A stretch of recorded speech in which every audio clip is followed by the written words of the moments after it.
Warning: the following podcast may contain material not suited for those who are easily offended or under the age of 18. It may contain coarse language, dark humor, and/or offensive humor. Listener discretion is strongly advised. Enjoy the show.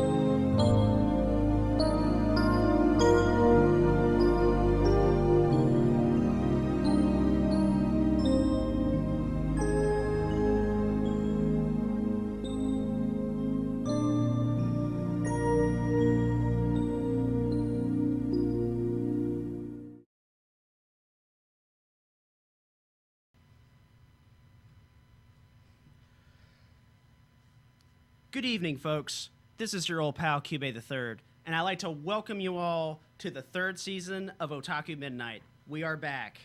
We are back and rolling. So, you know what?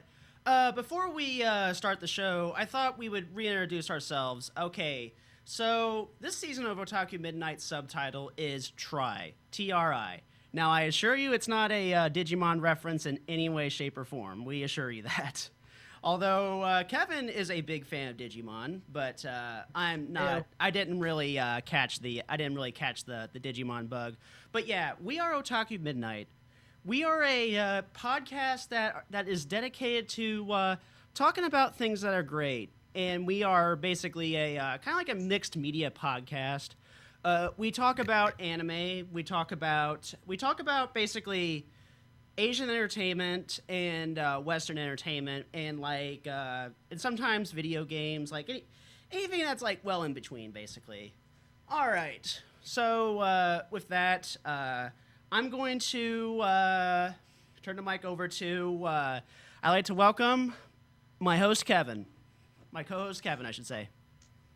Hey guys, I'm Kevin Faulkner. I am the co-host of Otaku Midnight. I have been doing this for a little over a year now, and it has been quite the ride so far. I hope to be doing this for quite some time to come. You are a great asset, my friend.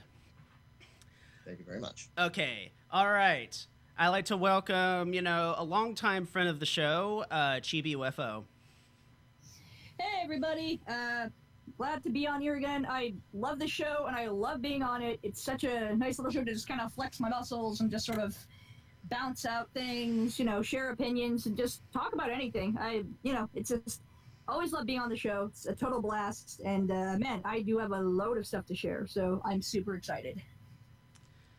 And lastly, but certainly not least, this has been a long time coming. I'd like to welcome the third industry guest to Otaku Midnight, Miles Thomas. Please introduce yourself, man. Hey everyone, I am a brand manager, though it's important to say at Crunchyroll, but it's important to say what I say here does not reflect my company in any way, shape, or form, just my own opinions. But yeah, I'm one of those weird anomalies of being an anime fan who gets paid to watch anime. Doesn't make it any better, in fact. Yeah, it doesn't also doesn't make it any worse, though, which is nice. Yeah. Hey, being paid to watch anime sounds like my idea of a good time, so. There you go. Yeah. It's a good idea until it isn't. Yeah, right. I mean, I should have gave out, and also, and I guess, well, since you said all that, Miles, I guess I can throw out basically the ethics disclaimer that, yes, Miles is a part of Crunchyroll, and Miles does stream this show right here, SHIROBAKO, and I guess you don't really receive anything as far as for views of SHIROBAKO. You're basically just that benefits the Japanese and all that stuff. So that's all we know. Yeah, I don't benefit except for in my soul. I do. Yeah. I look at the view numbers, and it makes me feel like a more whole person. I know that feeling. Yeah. I know that feeling just because of my love of this upcoming series that we were going to talk Yeah. about. So, yeah, it's basically just as a little... So, basically, I didn't have to do the ethical disclaimer, so yay. All right. Ethics. It's about ethics in podcasting, we assure you. No, don't you start with that. I will come over there and I will knock that out of you. Also, not to be a party pooper, but could this title, could it be a reference to Digimon? Because that'd be super sweet. If not Digimon, could it also be like a Slayers reference? Because I'm pretty sure there's like a season of Slayers called Slayers Try. Well, there's kind of a mathematical joke in there too. Look at a triangle and you'll get the joke. 3 sides. Yeah, of course, 3. Get it? Triangle. I didn't want to explain the joke, but I had to explain the joke. Now it's not funny anymore. Well, I'm sorry. I had to beat the joke into the ground and then, drag it out of, drag its corpse around. Like, hey, did you get it, everybody? But anyway.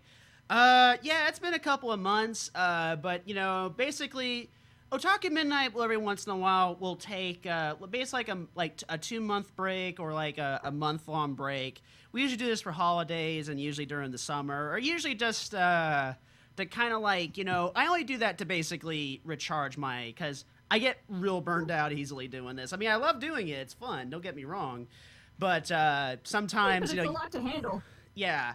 Especially, I'll get into this later, but, SHIROBAKO is also, you can also kind of use this as kind of as an allegory for doing anything in media, basically. But like I said, we'll get into that. Or just doing your dream, period. Like, it's doing your dream, but just because it's your dream doesn't mean it's, a perfect thing. Yeah. It's not always perfect. Exactly. Okay, all right. So, I'm going to turn it over to... So, anyway, I kind of rambled on long enough. So, who wants to go first on how have they been doing? Since it's been a while since we've done a show. Yeah, Kevin, you I'll go first. Yeah, Co-host and all. Yeah. I've been doing pretty good. I've of course been having the occasional podcast with Z Freak over on Bakugaijin show, and that's been helping me keep in shape for doing the whole podcast thing. Aside from that, I've actually been really behind on my anime viewing, and I really need to fix that. Like, I haven't even been watching JoJo's Bizarre Adventure, and that is like a sin to me. So, I need to really catch up on Diamond is Unbreakable and Sweetness and Lightning and all that. But generally, I've just been enjoying the nice, relaxing atmosphere that I've been having over at this house for the past few months, which is certainly a nice change of pace from the hectic craziness that has been going on previously. Adult life, it's not exactly easy all the time. It's adult life. I think that kind of speaks for itself. Adult life. Hashtag pimpin' ain't easy, y'all. Okay. Okay, that was bad. God damn. Hey, pimpin' ain't easy. Okay, that was bad, and you should feel bad.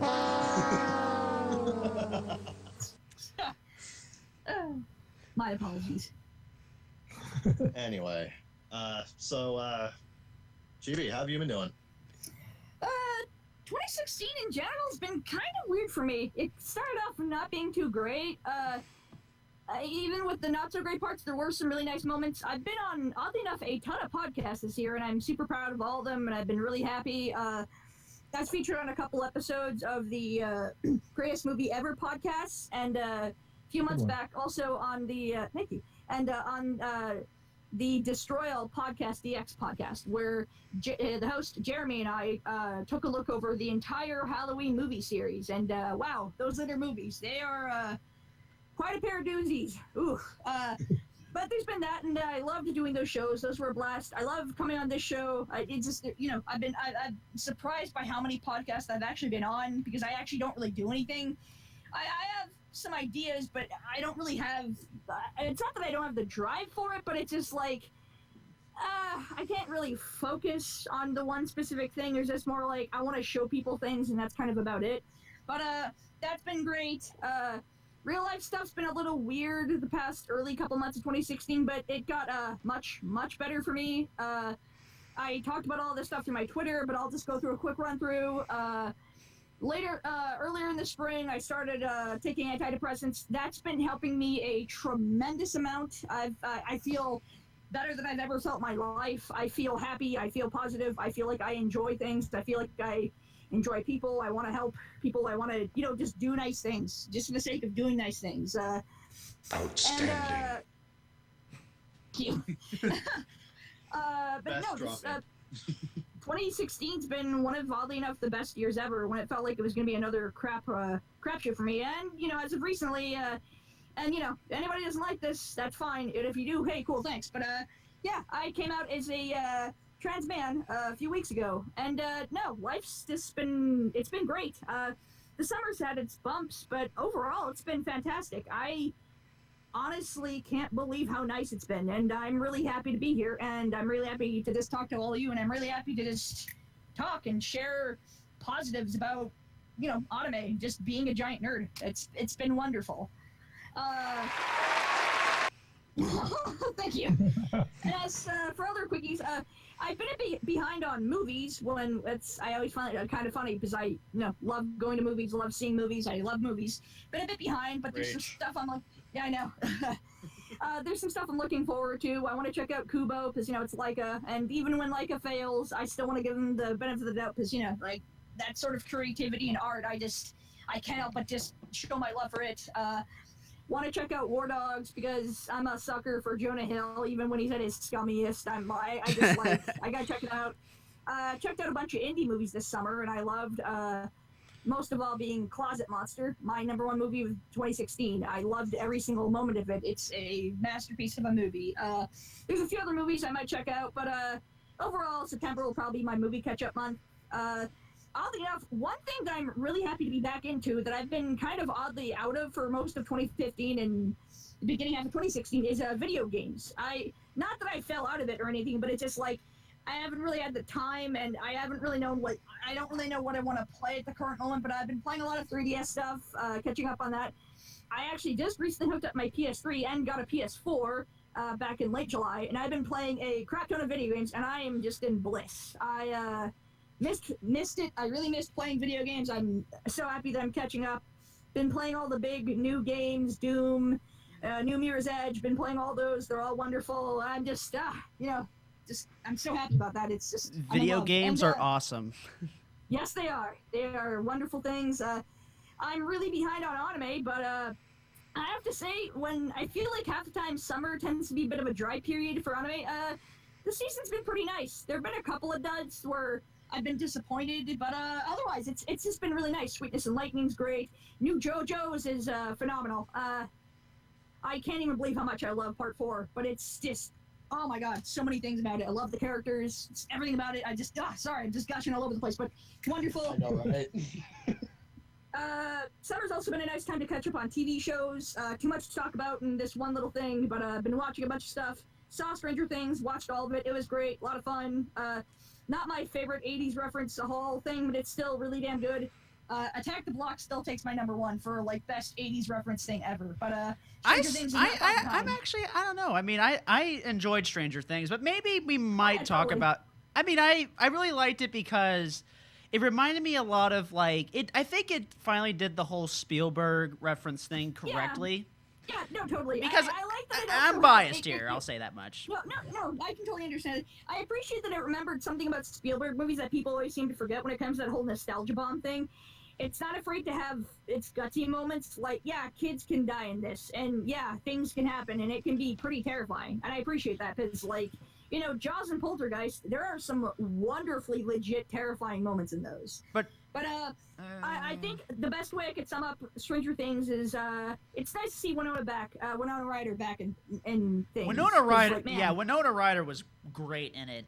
I'm going to say this for Halloween. We might actually talk about that I guess if Kevin's up for talking about Stranger Things, we'll probably talk about it.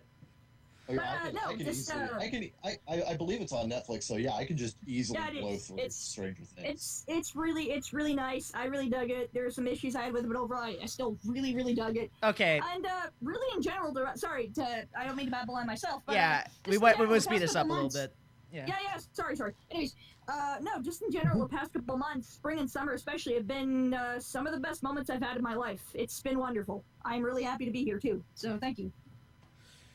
All right, we're happy to have you here, and gonna turn over to the new challenger, Miles. Let's hear it. So, Miles, what's been going on in Miles' world?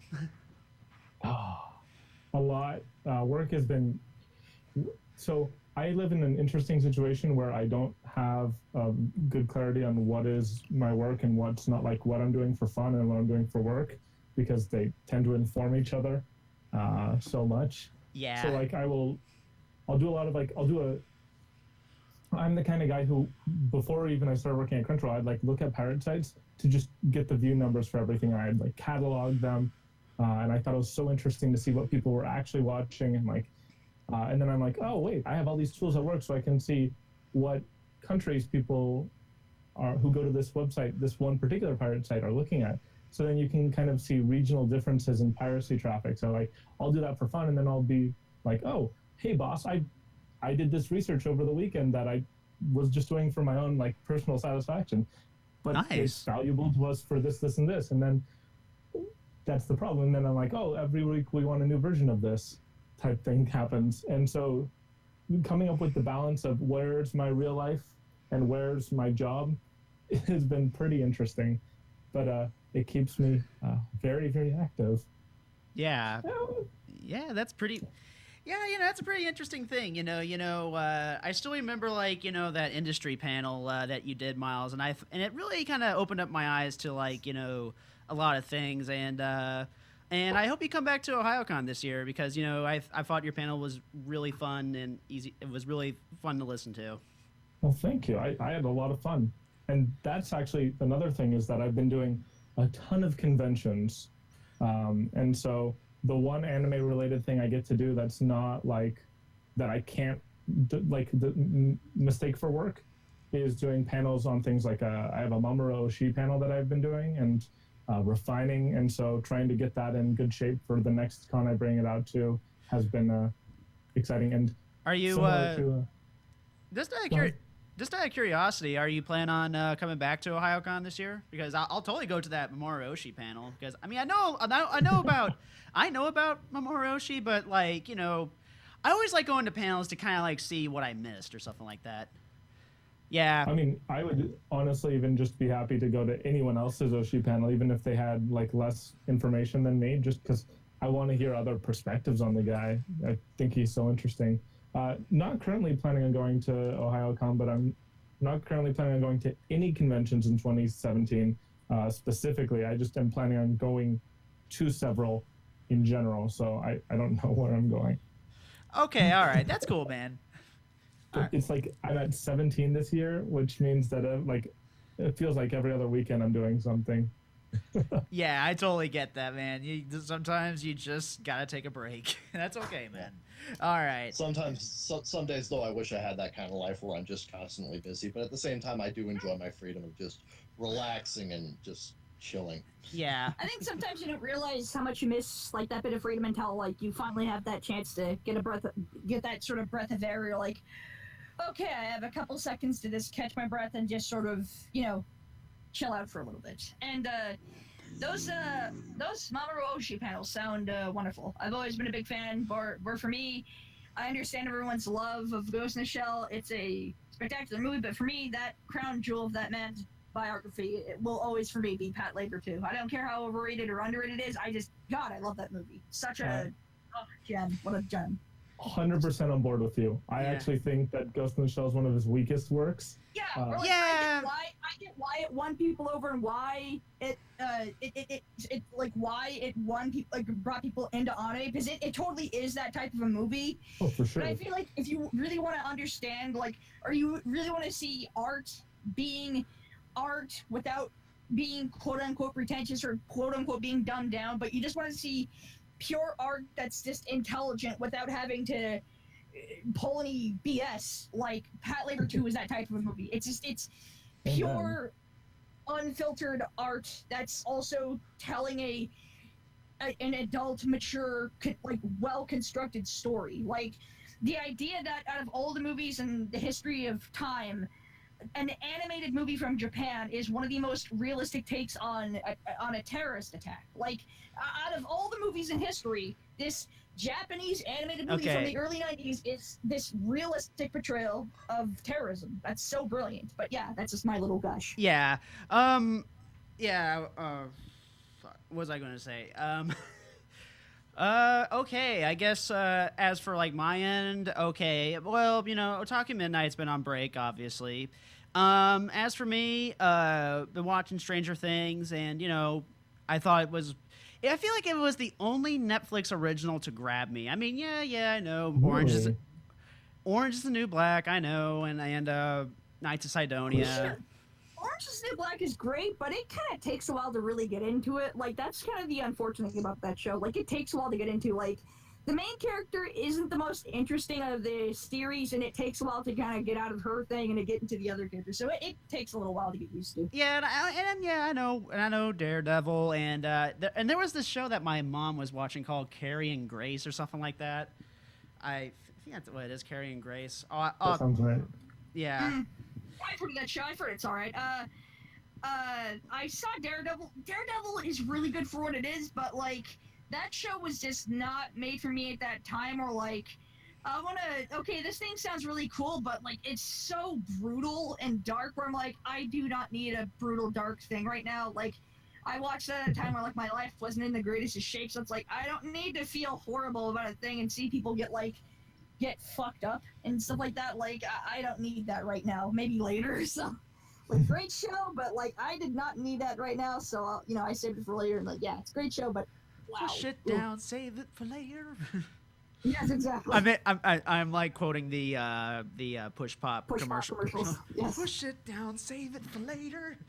Yes, I will save that brutal taste of violence for later. All right,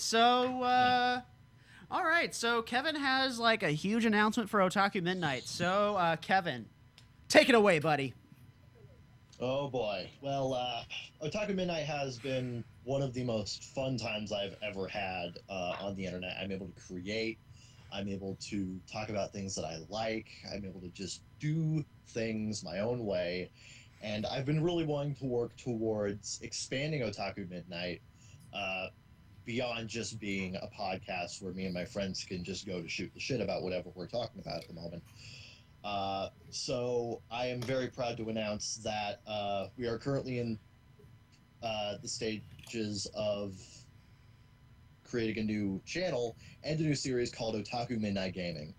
Otaku Midnight Gaming is going to be a Let's Play series hosted by me and my sister Jennifer, who goes by Creator Sama on Twitter. And if you want to hear a little bit of her nonsensical ramblings, you can go to the most recent episode of Bakagaijin Show, where we did a complete series retrospective on Gravity Falls, which is a show 4 hours long, by the way. Damn near 5 hours of talking about Gravity Falls. It was insane. And I thought my Madoka cast was bad, which was like 6 hours. It was like 6.5 hours. Well, 6.5 hours when you stitch them all together. Yeah, still. Just a warning for everyone out there. We were first-time listeners. When we say we gush about something, we gush. Yeah,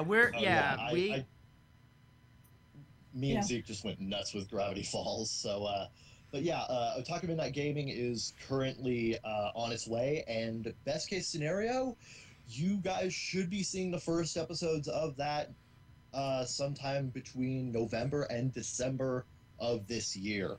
So that's going to be that should be fun. Up. So I'm really looking forward to this. It's something I've wanted to do for quite a long time, and I'm glad I'm able to do it.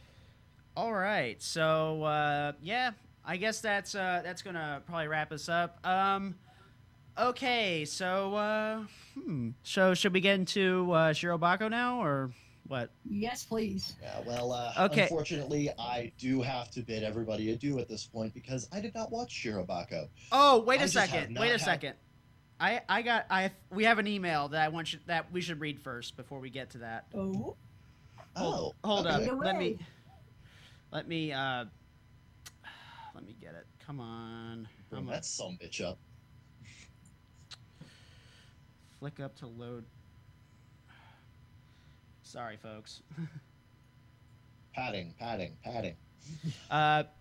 Talks amongst yourselves. I'll get this going. John Jacob Jingleheimer Schmidt. His name is my name too.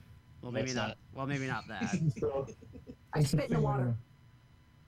You were talking to me about starting to play video games again, and it's interesting because for like the last maybe 4 years, I've only played a video game maybe 1 week out of every 15 or 20 weeks. Like a new game would come out, and I might play it, but I wouldn't like play it for a long time. I'd play it for a week, and then Yeah. life would And get if in you the way. play it, it's probably just for an hour, a couple hours, like a spurt of a couple hours, and it's like, all right, I think I'm good. And I totally get that. that was I thought that was just being an adult, but work's been hard, so it's been really nice to be able to get away from work with video games. And so starting like 2 months ago, I started playing Overwatch, and that Nice. has been like a very regular, oh hey, I can just like throw my entire night away with this game with cool people from Andy Twitter.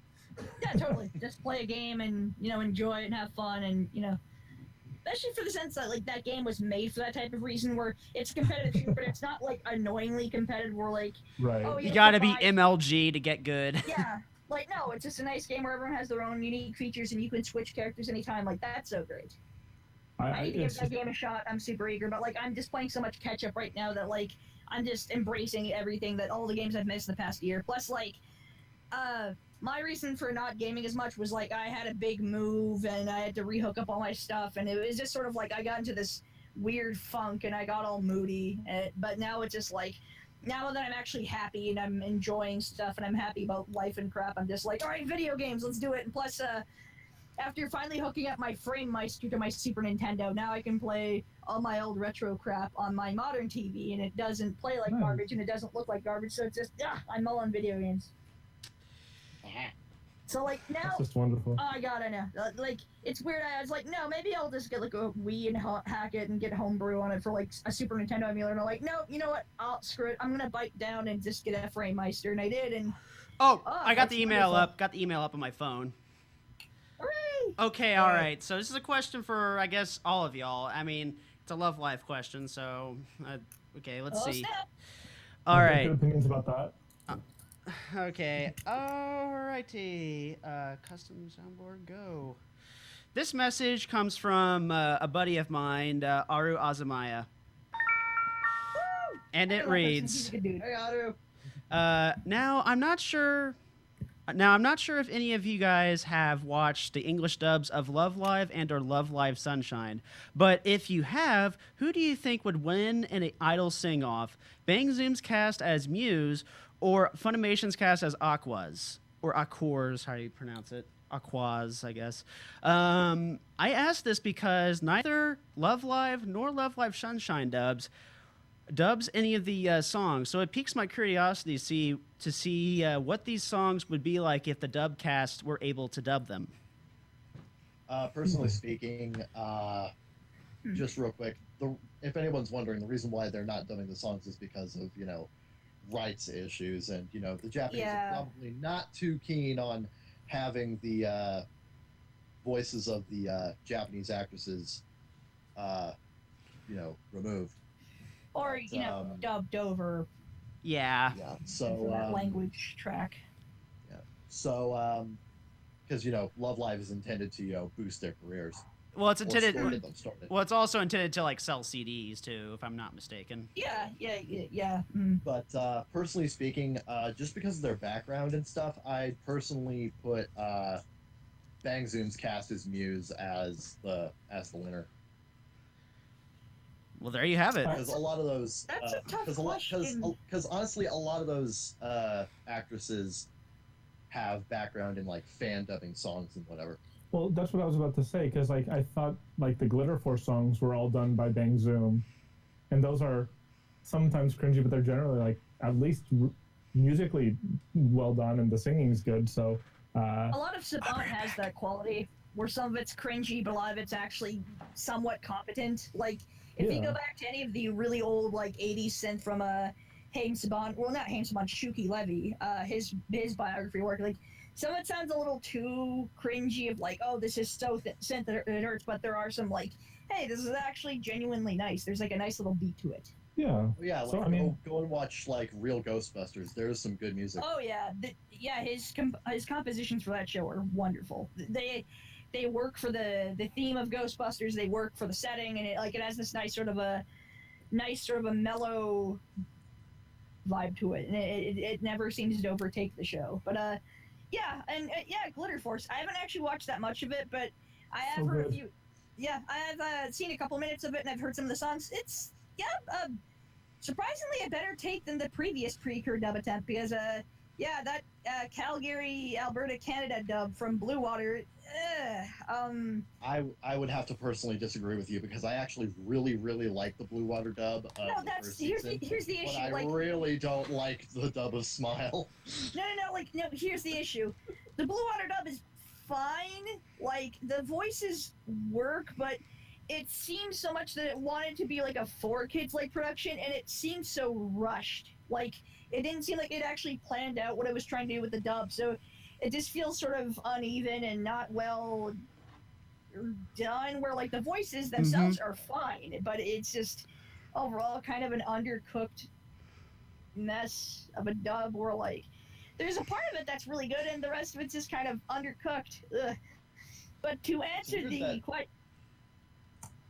it's weird that you say it's like trying to be for kids, because the Blue Water dub of the original series is actually uncut. It's weird though, because they did technically, the reason why I say that though is technically they did change the names. Like, all the names have like English names. I think the names were like Natalie and something else. I can't remember. The dub's already like. Oh, we're talking about the dub of Smile Precure was changed over to Glitter. No, I was talking about the original Precure dub from Blue Water from like 8 years ago.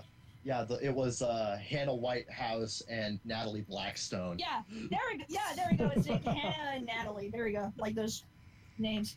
But yeah, oh god, such on the nose names. Like, oh, get it, because Kier White and Kier Black.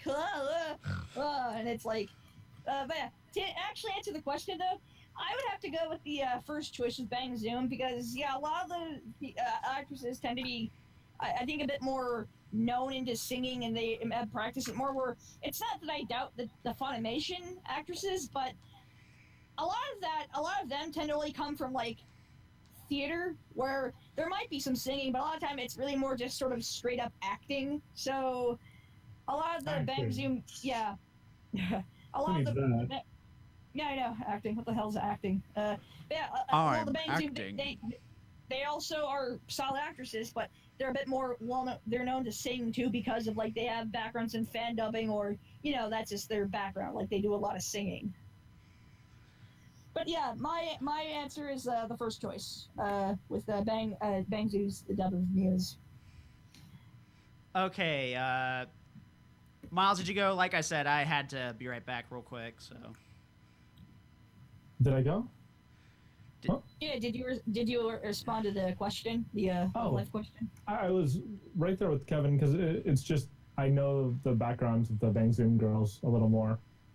I actually don't even know half of the people on the Funimation dub, and I haven't watched it yet. Which I need to watch the dub. I've seen a little bit of Sunshine, and it's okay. I think it needs some time to kind of spread its legs a little bit and kind of try to do something other than like what it's trying to do right now. Because I think Love Life also had that same issue too, where like you don't know how to really take it at first, because you might wonder if it's like, is this some weird cynical thing, or is it trying to be genuine, or you're not too sure.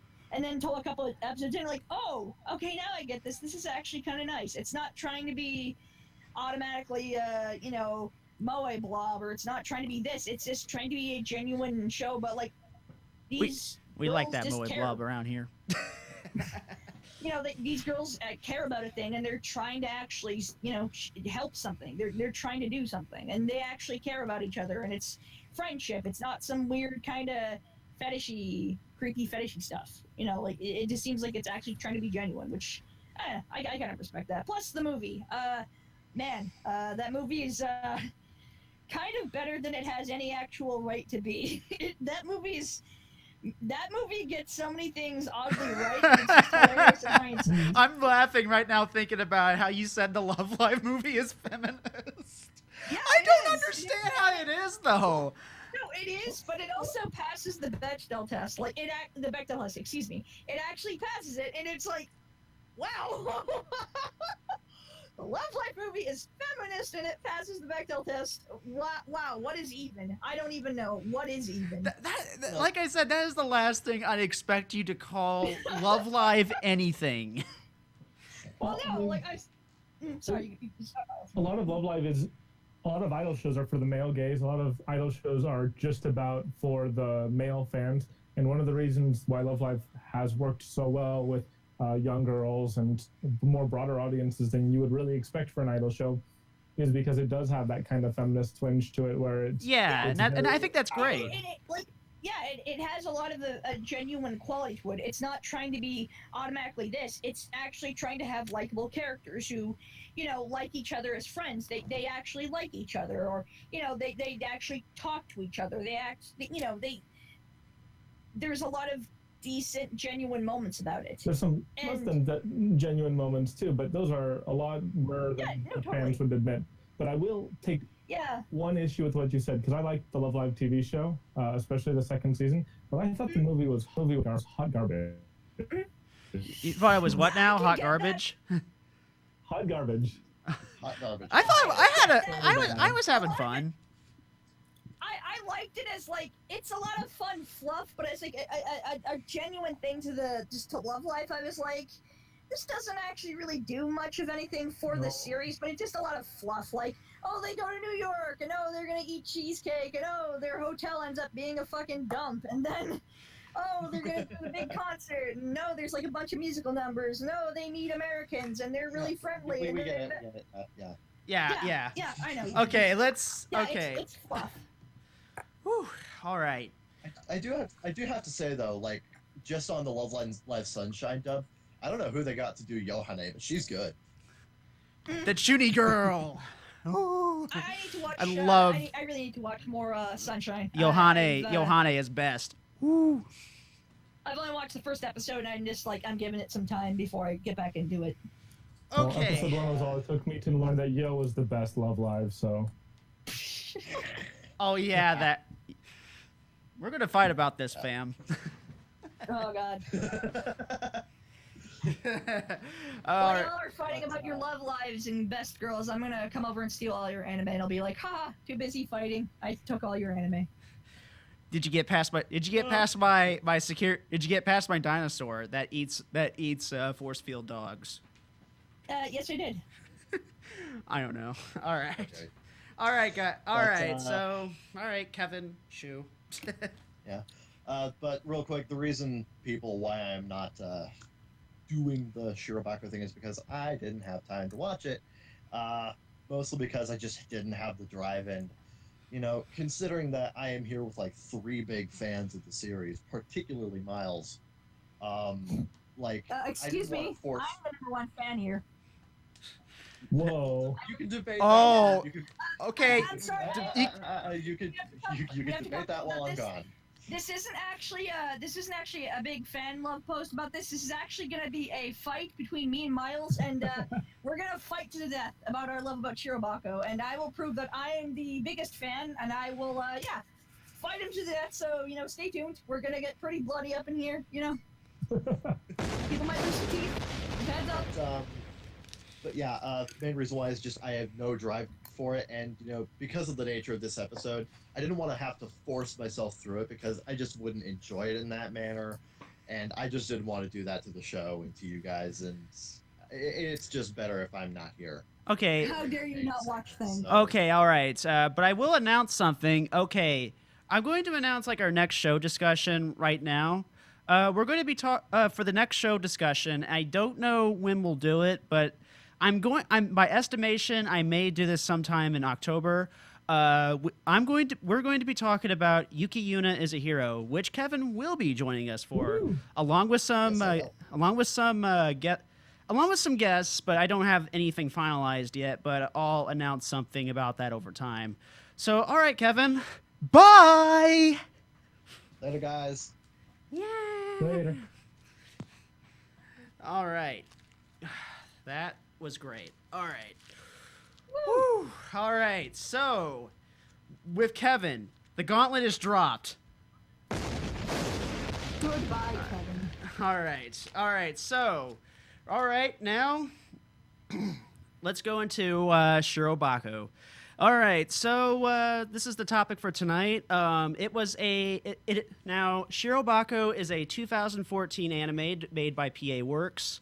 It is an anime that is about an animation studio, Musani, which is basically about what this anime basically entails. It basically documents basically the struggles and lights of being, an anime producer, animator, and anything that has to do with the anime industry and all that stuff.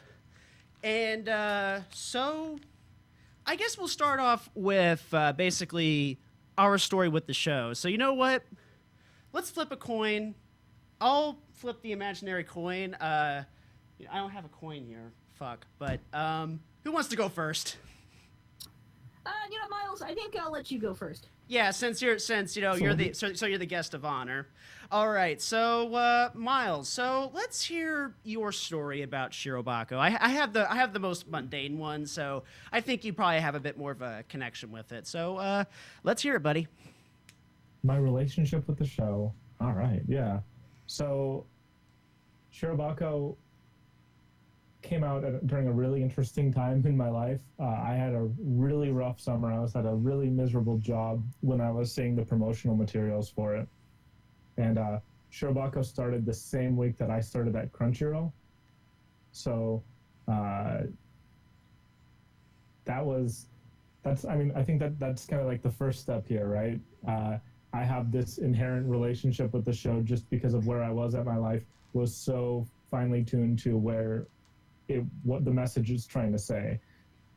And starting with the first episode, I remember I used to run a little anime blog that I kept up really just for myself at that point. I wrote an episode 1 review of it like I did for everything else that season, and I said this is the best anime of the season just from episode 1. I have all these problems with it, but on the whole, this is exactly what I want out of media. And it's interesting that I ended up liking it so much that early on, revisiting the first episode, because I do think it's great, but I just had such a immediate emotional and even intellectual relationship with that. It came out on Thursdays, so every Thursday, starting with I think even the second or third episode, I would bring donuts in for my coworkers. It was a SHIROBAKO day. I thought it was a really important part of our lineup, but really like my life, because I was going through all these pains of what it's like to be a young professional, where everything is crazy around you, and that was what the story was really doing a great job of saying. And how hard it is to work in an industry that you've been passionate about your whole life, but it's still a lot of work, and then there are 50,000 people who want your job, but they don't really know how rough it is. All that stuff made it so that my connection with SHIROBAKO was very evident and very obvious from the very beginning. And then as it came out, it was like the first anime that I ever imported from Japan, like bought the Blu-ray. I knew it wasn't popular on Crunchyroll, so for whatever reason, I assumed it wasn't popular in Japan too, so I made sure to pre-order it right away, the first volume, once it was released. And then when it came out and we saw that it had 10,000 purchases in the first week, all of a sudden I knew this is something special to a lot of people. And the fact that it wasn't terribly popular on Crunchyroll, that wasn't as meaningful as it was the fact that there were all these super fans in Japan and that I'd met online that really, really cared about the show. And I guess since that point, I've really followed Shirobako closely. I have bought almost every piece of merchandise related to the series, often in doubles or triples, which is bad for my bank account. But I've wanted to just show my support to That's it. kind of the unfortunate thing of being a nerd is that when you support something, you really support it. Yeah, I want to say this. I'm gonna make an obvious joke. Okay, so you have you bought all these multiple copies of the Shirobako stuff, right? Well, that's great, Miles, because you have one for collecting, one for viewing, one for spreading the gospel. So there you go. That's exactly. Hi, Yeah. I bought 30 copies of the first volume on Blu-ray. Here, have one. Take it home with you. Watch it. Enjoy it. Give one to your mom, your dad, your brother, your sister, your grandma, your dog, whatever. Just take it. There you go. There you go. Watch it. Spread the word. Spread the love. Shirobako. The Shiro love up in here. Oh man, white box. More like what? Wow. Okay, never mind. That actually sounds so weird. Never mind. No. Yeah. Do you have anything else, Miles? Sorry, I had to get that dig in there. No, you're good. So I don't know. My desk is a shrine to Shirobako, right? So Yeah. I was on a bus in Toyama earlier this year in Japan, the part, or really the Nanto, the town where the PA Works studio is, and I found out that the guy across the bus from me was the head of merchandising for PA Works. So I showed him a picture of my desk, and he had a minor heart attack. For real? Awesome. Oh, damn. That's awesome. I love when that type of thing happens, where you are sitting across from the person who does this, and you're like, oh my god, okay. We need this. Okay. Myself and show this. Here you go. I'm pretty sure this was. I'm pretty sure in his mind he was just like, Outstanding. I mean, and speaking of dumb Japan stuff, I was in Japan, or even earlier than that this year, to give a presentation to a bunch of studios and anime producers and all that stuff, and I gave examples of what's popular in the West versus what's popular in Japan, and why there's a difference, right? Mm. And so the reason I'm able to talk about this is because Horikawa-san, the CEO of PA Works, tweeted about this at length. I used Shirobako as an example of what does not work in America, what Americans don't like, compared to their Japanese otaku counterparts. Like I said, I'm a big fan of Shirobako, and one of the vice presidents of my company came up and interrupted me and said, "#1 fan, only one fan." And it was just, and us. it broke my heart. Well, no, the thing is, there is a community. It's not popular by in terms of breadth it's not, in America. No, totally. And you really can't blame the guy either for saying it, because it's how would they exactly know? Anyway, you could try to track a beat on a fandom, that's such an easy way to lose it too. Oh, sure, you could check through online stuff, but that only does so much. Yeah, exactly. And something could be terrible in streaming, but still end up being a hit over here for some odd other reason. So, you can only track a beat so much to a point that, no matter how hard you try, it's still not enough, or, you still can't track it or something, I mean, I will say that even though the series has been really well received in the West, it still hasn't found its popularity. Sentai's releases are now moving off the shelves. But what Shirobako has is a passionate audience, even if it's not a big audience. It's very passionate, it's very loud. And if you look at small my but very Twitter vocal, feed, that kind of thing. Yeah, totally. Yeah, exactly. Like Love Live, honestly. Love Live, you go to a convention and everyone's wearing a Love Live cosplay. You say to yourself, oh, Love Live must be this super popular thing. It's no, people just really love Love Live if they love Love Live. And sometimes it'll even surprise you how much where you'll find people who love Love Live. When I went to my screening of the Love Live movie because I saw it in theaters, there were legit cosplayers. There were a couple of cosplayers, and here's the amazing thing. I'm in the middle of nowhere, Canada. I'm in the Canadian Midwest. That's even more middle of nowhere than the American Midwest of middle of nowhere. I'm in the Canadian version of the middle of nowhere, and there were still people who cosplayed, and I'm like, wow, are you kidding me? I totally expect this movie to be dead empty.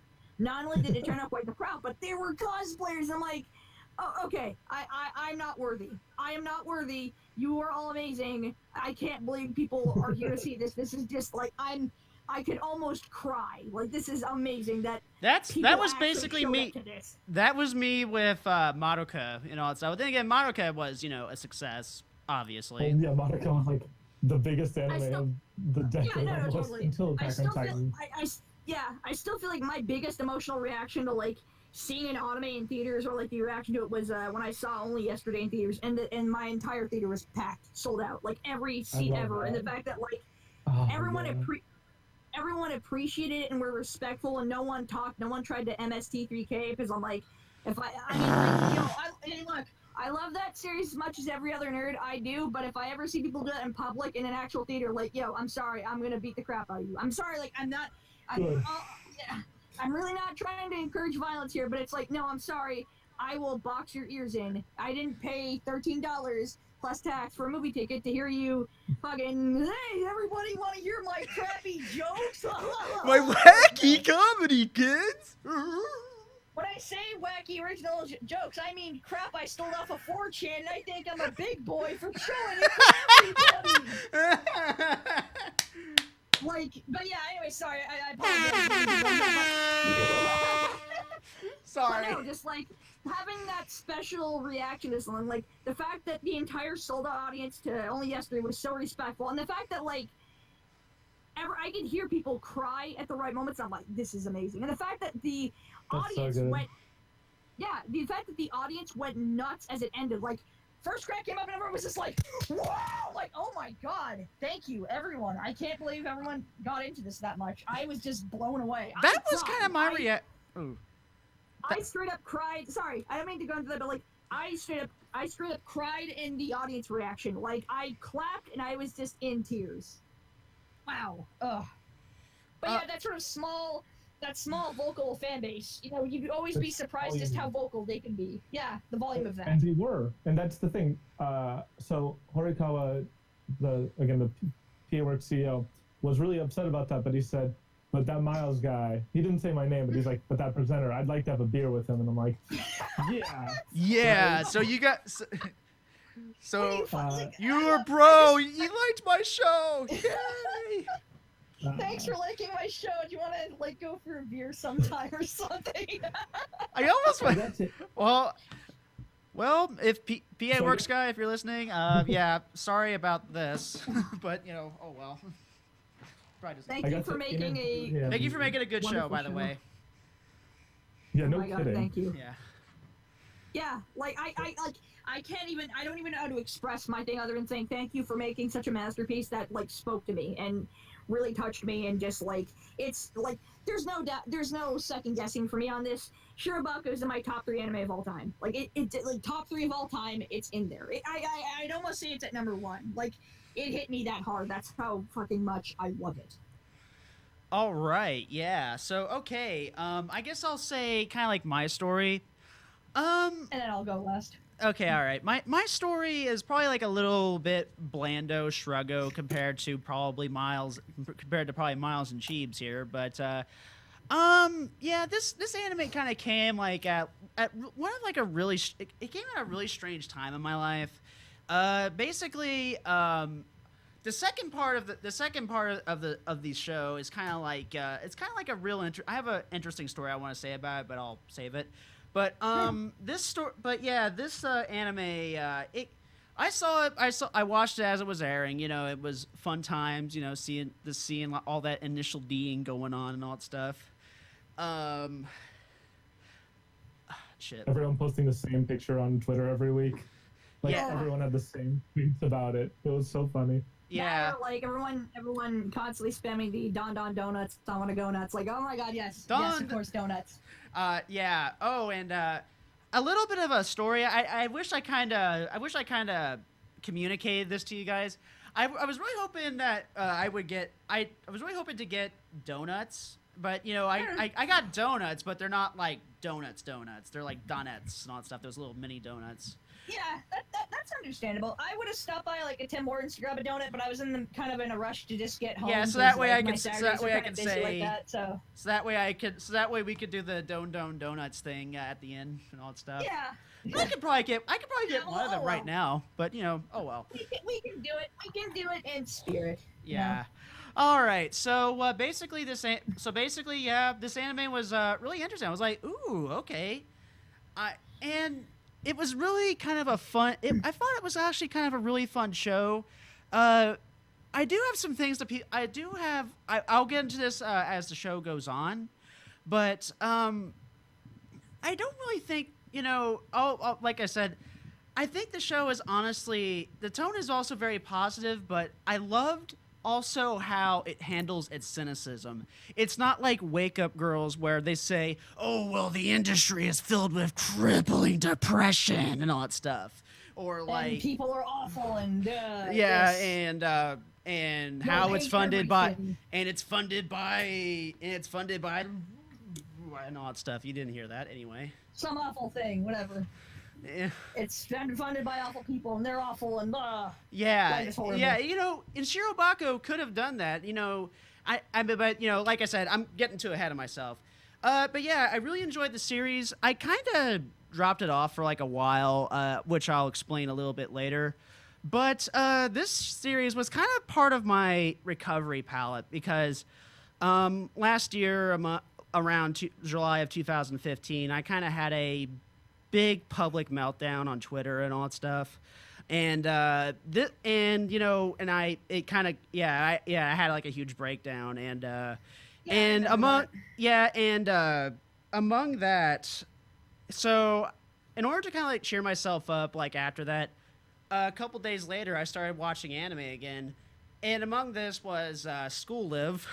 Funny enough, School Live, Himoto Umaru-chan, the first Nanoha movie, don't ask, and the second half of SHIROBAKO, and I did want to get back to it because I remember like you, Chris, you kind of kept. I would beg you, like there's anime that I recommend to people, but there's some that I will beg on my hands and knees, like please watch this. I know it's annoying to do that to someone, but like, if there was anything I'd ever want you to watch ever, it would be this. Like, it's just like, I feel like this would speak to me the way it would speak to you, and I don't mean that like I want you to think exactly how I think, but like I feel like there's something here that will totally speak to you as a creative person or someone who's just struggling to do something that you want to do in an artistic sense, or just anyway. Like, yeah. I feel like this would so speak to you, and like I'm a nothing. I'm a fucking loser who has nothing in any say in the anime industry. I'm just a fucking nobody. But SHIROBAKO spoke to me in fucking so many, just millions of ways that I can't even begin to describe. Like, I've written down stuff, but like even in writing down stuff, like there still isn't enough like vocabulary to express how much it meant to me and how much it spoke to me and how much just I relate to it, how much I cried, how much I laughed. Like, it's like that type of thing where it's like, this is an odd show to compare it to because it's so out of nowhere and it's, it's not related out to the topic, but like a show like Girls or a show like Freaks and Geeks where it really speaks to you. There's so many different characters that mean different things to you, and it just has that magic.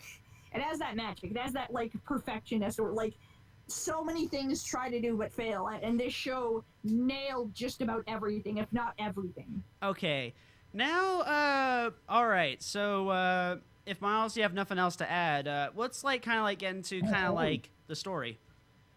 What about me? I didn't get a turn yet. Oh, I didn't hear. Oh, I'm sorry.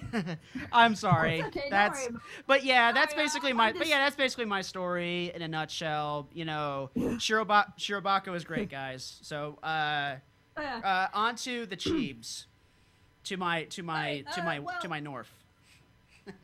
Thank you so much. Okay. Well, I mentioned before in the introductions thing and what have we been doing, I mentioned, like, my recent couple months and how IRL, like, there's been a lot of breakthroughs in my life, and I feel better than I ever have, and depression, et cetera, et cetera. Well, about 2011 to right now have been some of the worst years of my life. A lot of kind of heavy stuff happened in my family life, and IRL stuff that just kind of destroyed me and made me feel hopeless and like I can't fucking do anything. I don't know what to do. I'm stuck. I just like fuck. I can't help. I don't know what to do. Been there. I know that. Yeah, and particularly in fall 2014, I kind of still felt that, and SHIROBAKO helped me. It things help you, but like it really helped me. Like the way the characters spoke to each other, like the dialogue and the writing to it was so fantastic. That helped me. Like Shizuka, like the character Shizuka, her entire story arc and what she does, that was fucking me. That was me in 2014, just being this person trying to do something like what they want to do. They're trying, they are really trying, and it just, nothing ever seems to work out. You're trying to keep good faith, you're trying to just go on, you're like, I can do this, I know I can, I'm gonna try my best, and maybe I'll get into something, and even for the smallest little bit parts, nothing happens, and just in that point where it's that, you have that moment in life where you do those weird little things, like, you know what, you go to the bathroom and you cry, or you go outside into the back of a building where no one's there at all, and never is, and you cry your eyes out, you cry, you self, you just hate yourself, you hate everything, you feel like a fucking failure, and that was, Shizuka was just me, and like, that moment way late in the series where she's sitting in her apartment alone, the lights off, and she's just drinking, she's slowly sipping her beer as she's watching TV, and she's just like, yep, like she's watching this idol show. And then she's talking about the idol with her frustrations. Yeah. Yeah, and like they're so much younger, they're successful, and she's just this fucking loser in an apartment. She's just like, oh well, the one I was like, oh well, I want to do this, and I feel stressed out when this happens. She's just like, oh yeah, well, yeah, good for you. I'm this fucking loser in an apartment doing nothing, and I'm a failure, and like, that was me. That is me. That was me at that time, and that spoke to me so much. But yeah, SHIROBAKO, it means so much to me. I discovered it right as it was premiering. I was already kind of interested just because of the premise, because I love meta sort of pieces in media where like it's a sort of like, it's a movie about making movies, or it's a TV show about making TV shows, or it's a cartoon about making cartoons, or it's an anime making about making anime. I love that. That's easy bait for me to get interested into your thing. Yeah. But that hooked me. But I was like, I don't know, this could still not be that great. I was a little weirded out. Well, like I saw the character sense. I'm like, I really hope this isn't gonna be some weird trashy moe show. And that was even weirder because a good friend of mine, some of you may know him from online in his website and his Twitter, ABCD Tom. I saw him. Shout out. Shout out Tom, great dude. He's always been very nice to being helpful, and thank you. Anyways, I asked him kind of straight up, like, the first episode, remember, I'm like, hey, is this, like, worth checking out? Like, what have you heard? Like, I love the idea of this, but, like, I'm a little worried it might go into some weird kind of bait, whatever, and, like, he was telling me, he's like, no, they're doing this, and the director, he did this before, and I was like, okay, and I watched the first episode, and, excuse me, just from the first 5 minutes, I fell in love. I think what hooked me permanently was, in my opinion, one of the funniest kind of switch, flip. What's that term called? Flip the switch, flip or the cutoff, like the flip cutoff switch. joke. Yeah, it's sort of like a cutoff, but it's also like a bait and switch. There we go, bait and switch. Excuse me. Anyways, where all the girls, they're in high school, they're making their anime together, and even through all the times and differences, like they're in, it's summer and they're packed into this tiny little classroom and it's so hot, it's just, they're slowly doing it even though it's so hot and they're all sweating and it's like, oh god, this is so awful. They finally make their anime and then they're all together and it's graduation and they're talking about like, oh well, I'll always remember you, let's meet up again when we'll make our anime. And you think like, is this show gonna be that show? And then they raise their donuts, and just as it gets like the maximum of like, oh, super happy, yay, and it's like switched, and now they're all adults, and Miyamari is just sitting in her car, looking like a fucking zombie. She's just like, oh my god. She's waiting for the light to change, probably at like midnight in some middle of nowhere part of Japan. She's waiting for the light to change, just listening to the radio, and she's just like, and she's talking, and then she wakes up. She was like when they were talking about Exodus and all that stuff. I was like, oh god, the enemy, but like just that entire sequence of like raising their donuts and then her looking at her steering wheel, just like, oh, like that was, and I can't believe how much it affected me, but that was one of the hardest laughs that I've ever had in my life. I laughed so hard. I was watching it on my phone. I dropped my phone. It paused. Like it didn't break or anything, but I laughed. I fell onto my knees from laughing so hard. That's how hard that hit me. That was one of the funniest bait and switch gags ever. And the fact that it came from an anime impressed me even more. Like when an anime can nail comedy and do it well, then like, all right, you've impressed me. So just like that. That's the only thing I can say to that. Right there. That second right there, I'm like, all right, I'm in. I'm hooked. I love this. This is wonderful. Please give me more. I'm totally in. I already love the concept, but like just that right there. All right, I'm in. I'm hooked. Just let me have it.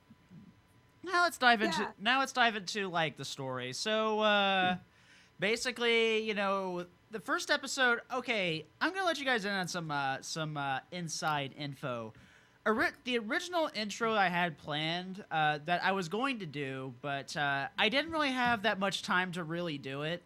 I was going to crudely dub over that sequence with other music, and the radio was basically going to be us talking, be like, you're listening to WSLC, and then it's basically like us like on the radio and we're talking. Yeah. And then the radio was going to like start playing like, you know, at night I think of you, and that was going to be the intro song. The nice. song from the Running Man child, like at night I think of you, that song. I like that me and Morgan would find an English station filled with like English music and everything. Like, what is this? I'm in Japan. Like, what? Yeah, but yeah, it was going to be really, it was basically going to be just me just like putting together like all the chase scenes and just calling it Initial Shirobako. That would be the opening title. Initial Shirobako. Quick, get your Euro pop right now or Euro techno. Yeah. All right. So basically, this studio was basically struggling for like a while. They made a really horrible anime, and the anime was kind of a meme, basically. It was so bad, it became a meme. And it was so bad that the director got a really bad lashing from nerds on the internet, or otaku on the internet. Yeah. I'm sure that's very much a real life, based on real life situation, because I've seen it happen multiple times where a director or someone from the Japanese staff will go online, see the reaction, and it's like, oh, this is horrible, how dare you? And they're like, oh, fuck, oh no. And it really crumbles down on them. Yeah, I've had that too. I mean, I've had like lashings for like, you know, when I kind of like released, I released this film like about a couple of years ago called Mishmash, and it was basically one of those jackass imitations, basically. And I got nothing but shit for it. I got told to die. I hope you die of AIDS. Blah blah blah. You know, it's. Yes, of course, you gotta have that. Yeah, cause 5 edgy, 3 me, I guess. But you know. Exactly. You know, gotta be cool, Mick Edgelord on the internet and telling people to die from a thing. Yeah, but. But this isn't the Internet Grievances podcast. This is the Shirobako podcast. But yes, exactly. But yeah, basically, and Exodus is basically their kind of like their redemption song. They're like their return to the not like return to the throne, but return to being okay and all that stuff. Yeah, the return to just being, like, competent, especially when the fact that, like, their popularity is so low, they're a struggling student. Well, they're not really struggling, but they kind of are, and it's just, like... I mean, they're keeping people employed. Yeah, there's that. That looks like a stable enough studio. Like, it looks stable enough. Oh. Everyone seems to be well-fed, all that sort of thing, but, like, it's still just, like, this may or may not be the biggest thing, so let's just try our best with this. What put that in there. Yeah, what I really want to get into is there are certain parts of this series that I want to touch upon, but I also want this to kind of like, diverge into like what we think about this, and especially since you, Miles, since you have kind of like a bit of a industry insight. Yeah, Like, you Just know, a tiny bit. yeah, it's a tiny bit. And that's okay. I mean, I'm Well, not asking. That's kind of the great thing about Shirobako is that it, for what it is and how simple it is, it comes off as. You don't It's really need to be an actually- industry expert to get it. Well, it's not that. That's not my point. My point is that it actually has a lot of layers to it. Like, there's the first layer, which was making Exodus and the struggles with that. There's the next layer with making a show based off of a manga and the struggles with that. There's also the struggles of just working in the industry. There's a lot of different layers, and that's what's so amazing about it. Like, that's what's so well crafted about it, is that there's so many intelligent, just competently made layers into this anime. Okay. About making anime. Yeah. And basically, you know, they were like, you know, now, like I said, this is the part where I do feel like I was rewatching this as going like, you know, did people die in this show? Is this the reason why people say that this anime is cynical? So I rewatched it. So upon my rewatch, I kind of found out why it might set off, you know, like, oh, this is the cynical bell in their brains. There was like, I think it was episode 2 or episode 3, where they I forget the lady's name does all the animation checks and is She works from home. Yeah, she works from home. She collapses and you know, like I said, I felt this is the reason why I kind of feel in my head. This is the reason why I don't. Yes, it showed someone collapsing, but if they really wanted to make this like all dark and cynical and all that stuff, they could have cut to like, you know, people dying and all that stuff, like, because people have died doing this and all that stuff from either. Oh, that's kind of been a little exaggerated. Really? Yeah, I mean, so there was that one story that like everyone was freaking out about around like maybe episode 5 or 6 of Shirobako, where someone from quote unquote A1 Studios died of exhaustion on the job. And the details were not quite that simple, and it's not. I'm sure it was something. Oh way yeah, more than I'm pretty just, sure like, it wasn't. died from exhaustion. Like, there has to be something way deeper than just that. That was how it was told, and people, you know, were talking about the anime industry as like this horrible place, and this was an example of it. And you can make an argument that the anime industry is a horrible place, but or that like even Shirobako sugarcoats it a little bit. Yeah, but I think that Which is weird. I think that too far. Yeah, which is odd because I don't think it so much sugarcoats it as it just sort of like it shows a window instead of a full view. It just shows like a window, Right. and I think that window shows off the positives and the negatives. And I think, you know, the animator collapsing in her home in the first episode, I think that showed a nice little window of like, yeah, this is some of the rough parts of working in the industry. It's a very energy consuming job. You're constantly drawing. You're having to redraw stuff because there's mistakes, or, you know, you're on a deadline. Like, oh, this episode's gonna air next week. We gotta do this now, and we only have like 3 days to make this all work. You know. yeah. I mean, that's like every other deadline-driven job. I Totally. I just think that some of the like negative reaction to the show that was specifically around the fact that it was sugarcoated. It's like, sure, like, and I mean, and I was kind of talking about this myself just a little bit ago. It's kind of insane to me that Musani had so many people in-house at the beginning of the show, that they like were able to start up the studio so quickly, and have people who have just seemingly been at that specific studio for years. Because usually studios don't have that much in-house talent that just stays at that studio. They usually come and go, right? They usually come and go, or they're contractors, or they only do it for one show, or, you know, that's why you have production assistants driving around town like Miyamori does. It's because usually not everyone's working specifically for the studio full time for just that studio. Yeah. So- We have a live comment from Aru. Yeah. Hey Aru. Hey Aru Azumaya. How you doing? Or Jodokin in the chat. Or Alan. Yeah. Okay. So he brings up a thing about New Game where he basically says, just like how New Game is also one perspective, except with girls and significantly more sugar-coated. Like, yeah, but making video games. yeah, but it's like making video games. Yeah, exactly. Mm. That's a good show, by the way. I meant to talk about I that. I still need to watch it. I'm way behind on that. It's show. fun. I think it's great, but it's no SHIROBAKO, but we'll get into that later. But yeah. As you were saying, Miles, like I kind of lost my train of thought.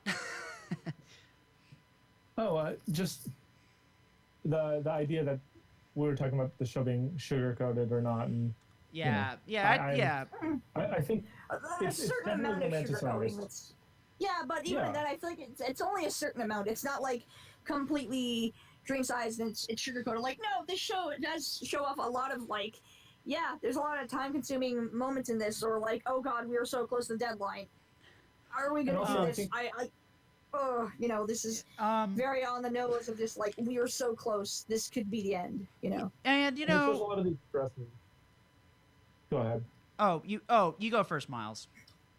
It shows a lot of the stresses, and like there's a lot of allusions to the fact that like they don't make very much money at all. They're like struggling Yeah. to make it by. But the show I doesn't feel like- focus on that. Does because it? That's not the I feel point like there's of the even- I think- story. Yeah, totally. I think there's a certain layer of that where like this is what impressed me about SHIROBAKO, and this is what shocked me when I heard that it was this fucking huge hit in Japan. It's like I always feel like Japan, when it's doing this type of a show, there's a certain layer that they won't go past because it's either too honest or it's just like that hits a little too close to home. Like, not Right. this is not a comparison, but the show Watamote and just how brutal that show was. It doesn't surprise me. You didn't hear that? What? Oh, I'm sorry. Could you repeat that again? No, I was just playing. Oh, okay, just making sure, because, anyways. Yeah, with the show like Watamote, I can understand why, a certain amount of why that maybe wasn't the biggest hit in Japan, is like, that is a very, very brutal show. It is a very brutally honest show, Yeah. but it's just in general a brutal show, and I'm just like, no, I can understand why, a Japanese person who is a fan of anime and watches, it's a It might be a little too It is an too it much is a an mirror. extremely biting show where it's just like this is kind of forcing you, like locking you down and making you look into the mirror. Like, yeah, it does have its sweet moments in later episodes, and it's very nice. And when it does have those, it's nice. But it's still just like, okay, we're gonna force you down, and we're gonna make you look in the mirror. Like, look in the mirror, motherfucker. This Okay, is you. I So- wanna. Sorry, but I I'm wanna. sorry. Just I wanted to make that comparison because with SHIROBAKO, it's not forcing you down to look into like, oh, this is so brutal and da da da da or whatever. But like, no, they won't show examples like I wanna. this is how much people make. Because like they don't want to go that far, and that's Well, fine. that's also not the point of the show. That doesn't contribute to what Yeah, SHIROBAKO exactly. is trying to It's say. not. Yeah, it's not trying to be like, oh, this is all of that and all of this is making anime. No, it's about making anime, but it's also, it's not trying to be this exact biting realistic thing. I mean, it is, but it also isn't. That's how great it is. It's so well layered without losing any of it. What I wanted to say was about Watamote, and we will be talking about Watamote sometime soon as well. I do have a list. I do have a mental list in my head. So there's a couple of shows that we're going to be talking about this season, and Watamote is indeed one of them. It won't be within the next few months, but sometime in 2017, most definitely. So I wanted to talk about why this show why SHIROBAKO kind of like really does kind of hit for me, especially as someone who creates media and all that stuff. Not necessarily for a living and all that stuff. That's Walmart, but we don't want to talk about Walmart.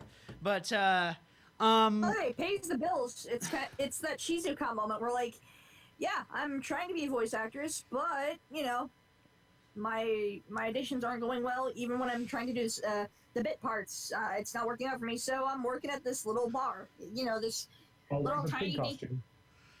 or Yeah, being the or- piggy yeah, costume. that He's a later half. piggy. She's wearing the piggy and having fucking little snotty nosed kids knocking her ass down. I'm like, yep, that's my job. to get by. This is what pays the bills, not my dream of voice acting in anime. Yeah. Let's. Okay. Now If the I reason can why get this. a role, This is the reason why I kind of relate to people like Miyamori and that other guy. I can't remember his name, but the guy who was like super cynical and kind of a butt munch. That kind that kind of depends. There's a decent amount of people like that in the show, but they're not all exactly that amount of cynical. But they are. They are, but one of them I'm was just Taro. not Taro. Not Taro. I'm talking about. Taro. I'm talking about the guy. I relate to Taro. I relate He's to. me. Yeah. Okay. Yeah, Taro. Yeah, Taro is pretty. I'm a mix between Miyamori, Taro, and Miyamori, Taro, and and the director guy whose name always escapes me every time. I love him, but I keep forgetting his name. But I know he's basically supposed to be apparently a thing on Seiji Mitsushima and all that stuff. So. Yeah, Taro is also a tiny bit of a, because I think apparently he admitted this. Taro is also, he is a bit of a mirror of Mizushima and how, like, starting up as this person in anime. That was kind of him starting up. Like, he was a bit of a butt monkey. Fortunately, he get kicked around, like, how about we do this? It's like, no, shut up. Like, that's terrible. Quit screwing up, do this. It's like, I relate to Taro, because everyone tends to kind of like hate on Taro, but I don't really. I mean, I kind of relate it to Taro. I hate on him, but I feel like he kind of tries too hard sometimes. Where, like, I get that he's trying to express his creativity, he's trying to do his work, and he's trying to do this in certain ways. But like, it's just like, dude, I understand what you're trying to do, but you don't have to be on like 24/7. Sometimes you can do what you want and not be on. And you don't have to be over 9,000 24/7. Or you don't have to feel like you're selling yourself out just because you're not on. Like, it's okay. You can still be creative and not like on. Yeah, I wanted to bring up the reason why I relate to Miyamori and Kinoshita, or the director guy. The reason why I relate to them the most is because, as someone who creates media, as someone that video edits, I mean, I guess I'd say I relate more to the people that do the photography and all that stuff. The production work and sound editing and all that sort of stuff too. Yeah, and or as someone who is pretty much the producer / director of like basically doing Otaku Midnight. Otaku Midnight to me can be, while Otaku Midnight may seem kind of fun, at times, the road can be a little bumpy and all that stuff. It can get a little bumpy. And once again, that's what makes the show great. That's what makes it great, is it shows so many layers of that. Like, this isn't the easiest thing to go through. Like, yes, of course, it's your dream, but that doesn't necessarily mean it's just perfect. Like, it doesn't mean it's going to be like the end. It's like a Disney ending. Everything is happy and your life's set. The end. Done. Like, nope. Like, your life. It's the big congratulations screen, and that's it. Yeah, exactly. Funny enough that you mentioned Koishida and how you relate to him, is in the case that we're talking about, like, who we so much quote unquote relate to. We'll talk about who we relate to as far as like our favorite character, best girl, best boy, whatever. Well, I'm not saying that. I'm just saying kind of in general, because both you and Miles have had a turn at this, and I kind of wanted to say something really quickly too. Go for it. For my characters, I mentioned Shizuka earlier and how much I relate to her, and just like that's sort of half of why I love this show so much, and like, my kind of dark period, and me being that person who's just sitting in a dark room sipping beer and just being like, yep, like, I wish I were you. I wish I were younger and more successful in doing this thing instead of being this fucking loser doing nothing because, I just suck at everything. Another character who I also relate with, funny enough, Andrew, because you mentioned yours, is also Kinoshita, and that while I have my creative streaks and I feel like I can do something, and I feel like people notice that I can do something and do it well, I have so many issues with actually trying to do it that either I have to be forced into a situation like, him being forced to finish off work that he's actually locked up into a little jail cell in the studio. He's locked up and he's like given a coffee can, like, what if I have to go to the bathroom? Go in the can. What if I have to go number 2? Go in the can. It's like, oh damn. I gotta ask this. I always kind of wondered to myself upon like rewatching this, did that actually happen? I want to know if that actually, that gulag. I wonder if that ever has happened. Like, someone had to be locked in their office, like, do this thing, finish it. We have to do this now. Like, there's actually a jail cell in the animation studio, like in the basement. Well, Japan doesn't really have a basement. Doesn't have basements per se. Go on. This is kind of. I have heard that this is kind of based off of Toriyama. That doesn't surprise me. Toriyama, especially starting Akira Toriyama, the mangaka for Dragon Ball. So starting around the Cell arc, what they would do is they would his editor would get a hotel room and lock him in the hotel room and wait outside, and he wouldn't be allowed to come out until he finished the next chapter of Dragon Ball. I can understand it. Like, being that type of a creative thinker or artist, or where it's just like, you can do this thing and you are known to do it, but there's also that moment of you where, like, just something about you just can't get it finished, or you struggle, or you just like, well, I don't know. Because, like, I think my favorite moment of Seiichi and his, example of that is in the very first episode, in the second episode, where the first episode of Exodus seems to be going well, and it seems to be smooth until he notices a frame of animation where, like, I'm not too sure if I like that. Then everyone's like, what? And, they start questioning him. It's like, and he starts to kind of get all nervous because it's like, I don't think I like how that turned out. And then it's like, what do you mean? Like, this is going to be airing soon. What do you mean? We need to know, because we need to know if we need to change this. And he's like, no, actually, I don't like it. And then, you kind of struggle to say it, but you end up saying it, and it's like, you feel like everyone kind of hates you, and you're just like, fuck, like, you have that struggle in you. And I totally relate that. I'm like that myself. I've done that so many times where we're like, no, this is fine, but, like, I'm actually not too sure. Yeah, it just feels a little flat. Like, well, okay. And you're so afraid to say it too, because, like, you don't know that it's gonna stop like a fucking train. You're like, production, and yeah, exactly. You stop the train, like, and it's like, shit. Now we actually have to do this work again, and we're even closer to the deadline. And I'm, doing this. Now we have to really go into crunch mode, and it's like, Yeah, like when we're like that one moment when they were like talking about that one scene in Exodus where it was an emotional impact, and he thought like the art was a little flat, and he kind of wanted to get it done. Yeah, and I was like, yeah. And then, like, the fact that everyone else seemed to be like okay with it, but he was just like, actually, I don't know if I'm comfortable with this. I feel like for this emotional moment, that facial feature right there, that doesn't work. And it's like, oh wow, I actually just stopped everything. Shit, crap. And he starts to kind of backpedal a little bit because he's so nervous about it. Where, yeah, in the case of character comparisons, where who I kind of somewhat relate to, yeah, I very much relate to Kinoshita Seiichi, the director. I relate to communication Shizuka, is indeed key. Yeah. But especially, I don't mean to, make a joke out of my own suffering, because, haha, I do that. But if I do too. If I could make a quick little joke, Shizuka was who I was pre-antidepressants and, pre-coming out as a man. Miyamori is who I am more or less now. Like, I'm a bit more optimistic. I feel like I can actually get shit done. I'm not always like, oh god, I hate myself. Everyone hates me. Fuck my life. I'm so terrible. Like, taking antidepressants and coming out as a man, like, I'm now Miyamori. I'm not a Shizuka anymore. Even though I still relate to her, and I'm like, yeah, go Shizuka. You become that voice actress. You kick ass because you deserve it. God damn it. You keep on working that dream because you're fucking awesome. Every day I'm a little less Taro, a little more Miyamori, and I still want to be Nabe P. That's who I want to be. Exactly. Nabe, oh yeah. That'll be me one day. It's that sort of like who I think I am, who I am, and who I want to be. We're like, I want to be this, I am this, but like really, who I actually am is Seiichi. I'm a big chubby dude who's just like, oh god, I can do this thing, but oh no, I don't want to do the work, and it's like I have to be locked into a thing that's like I have to. Well, what if I have to go to the bathroom? Go in the can. But what if I have to go number 2? Go in the can. It's like, okay. Yeah, you know what? And also, like, sorry, I don't mean to. Sorry to interrupt. But it's just also one final thing, but also. Like Seiichi, I am also flattered and easily taken to gas by someone if they give me Mont Blancs and fried chicken.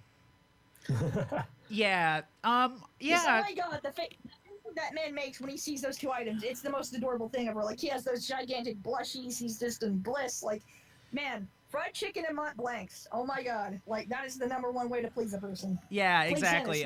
Let's speed this up. All right. So we're going to not take a break. But what I really wanted to get to was Yeah, but yeah, Miles, that was a very interesting tidbit. I mean, I actually didn't know that, and I mean, considering I'm a huge Akira Toriyama fan, I really did not know that the whole Studio Gulag thing was actually kind of Like, was inspired by Toriyama.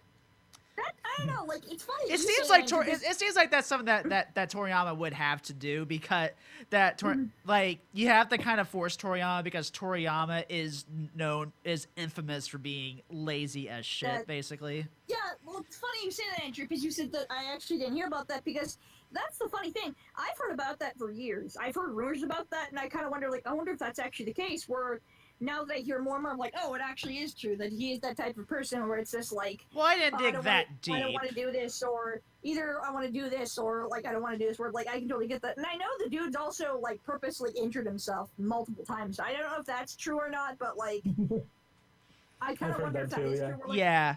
Or like he's like slammed his wrist into a car doors, or he's done something like that. And I'm like, holy shit, wow! Like, I've heard of procrastination. I know I've heard of like procrastinating for your art, but like holy shit, where you slam a car door on your wrist, like oh my god. Ultimate procrastinator. That's that. Yeah, no kidding. Okay. I have work to do. I have work to do. Be right back. Opens the car door. Push. Ah! It's like yeah. Okay. All right. Now I want to get into like one of the moments of Shirobako that kind of make me think I am that guy. But okay, when we were talking about when I think it was episode either 6 or 7 or 8, one of the three, when the animator is talking about how he kind of has a disdain for CG and all that stuff.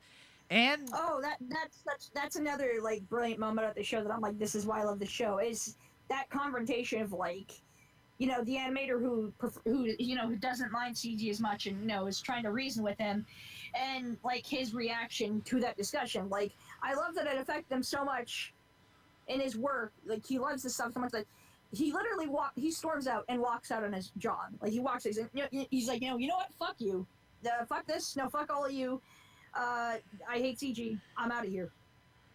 Like, I think that's something that he storms off like that. Like, I just think that's such a interesting, maybe I almost say realistic look into that, where you might have those animators that do have those very passionate feelings about, you know, certain types of animation and how they think this is the worst and how this is taking over or something like that. Yeah, like, because honestly, in my opinion, I do think anime CG, I mean, here's the thing.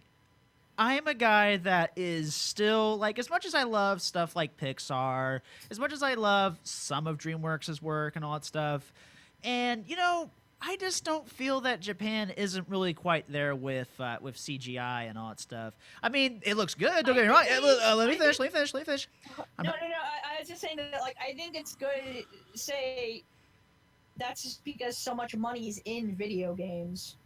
Yeah, okay, I mean, You know. but yeah, that's a different medium and all that stuff. Mm-hmm. But what I want to say is this, because I personally, in my opinion, if they kind of stopped, if Japan would stop making like the CG stuff like this, like you know, like it's running on a PS2 about ready to catch on fire or something like that. But that's basically my thing, is just like, you know, if they stop cutting the frames, I mean, I'm pretty sure I'm going to sound like I'm ripping off Zach Birchke note for note here, but we're basically keep saying that anime CG, they need to stop cutting the frames and all that stuff. And yeah, I agree. Yeah, I agree with him. And I feel like while Expelled from Paradise, they're almost there and all that stuff. I feel like, yeah, they're almost there. But, you know, there's something about 2D animation, and I feel like they are definitely 90% there with the movie I watched recently, Kizumonogatari, and all that stuff, which I'll be seeing the second part, and we'll be doing a podcast on that, by the way. But yeah, Nice. with Kizu, they used a lot of CG for that, and the CG, you don't even notice it, and that's what I really want. When you use like a mixed media, what I really ask is just that don't make it stand out too much to the point where it takes the viewer out of the takes the viewer out of the experience, like me, because, you know, I mean, you know, I don't mind, you know, CG mecha, because I know, like, you know, like another friend of the show, I mean, I won't say his name. He kind of has a big beef with, you know, Sunrise for like doing 3D CG mecha and all that stuff. Basically with everyone doing 3D CG mecha and all that stuff. But, you know, and I totally get why people are kind of against it, but you know, I understand that I understand that it's a tool and all that stuff. And, you know, I actually like CG too. I mean, I like it, but not in its current form. But I still don't want it to replace hand-drawn animation, and that's really what I want to stress. When I kind of don't, and I don't want Japan to kind of like abandon hand-drawn animation. I don't want them to abandon it ever because like over here, there's like, I mean, unless if you're talking about, you know, Steven Universe and whatever's on Cartoon Network, there's like no theatrical 2D animation, and that honestly makes me sad. I mean, I know it's kind of like our fault. And even then, a lot of those 2D animations are flash animated. They're still done by a computer. Well, here's the thing. But there is an analog element. But there's I'm sorry, could you repeat that, Miles? I mean, that's even the case with like Steven Universe, and that's one of the reasons why I'm so much less interested in Western animation in general. The visual. It feels very much like 2D. Even when it is 2D, it's still like flash animated, and but it feels too digital. And, I have to say this, especially where I'm from, but yeah, as someone who is very much a fan of all animation, and I say all animation, I mean all animation. Yeah, Canadian animation right now, we're fucking garbage. We do the exact same Flash cartoon all the time. You can tell it's Flash as that stupid, ugly cardboard. Not to mention, look. And it's like, very the digital. Voice acting's annoying. It's very digital. It's just a terrible concept for TV shows. That's overly cartoony in the wrong areas. The colors don't work, and yeah, like as a fan of animation, that sort of stuff just makes me cry. Where it's just like, I don't want a certain type of animation to just exist. I think all forms of animation can coexist. It's just that, like, I'm with you. It's a shame when I don't see it. Like, I feel like it's not getting treated respectfully. Like, I want to stress, I don't hate 3D CG, but, you know, I don't hate it, but I don't want it to replace, you know, I still want a little bit of an analog element and all that stuff in between the animation and the computer and all that stuff. And okay, Miles. Yeah, Miles. That's okay. Interestingly enough, I think PA Works is one of the best studios right now. Their CG team is fantastic. Yeah, and I agree. Most definitely. Yeah. 2D and CG elements. SHIROBAKO is a great example of this.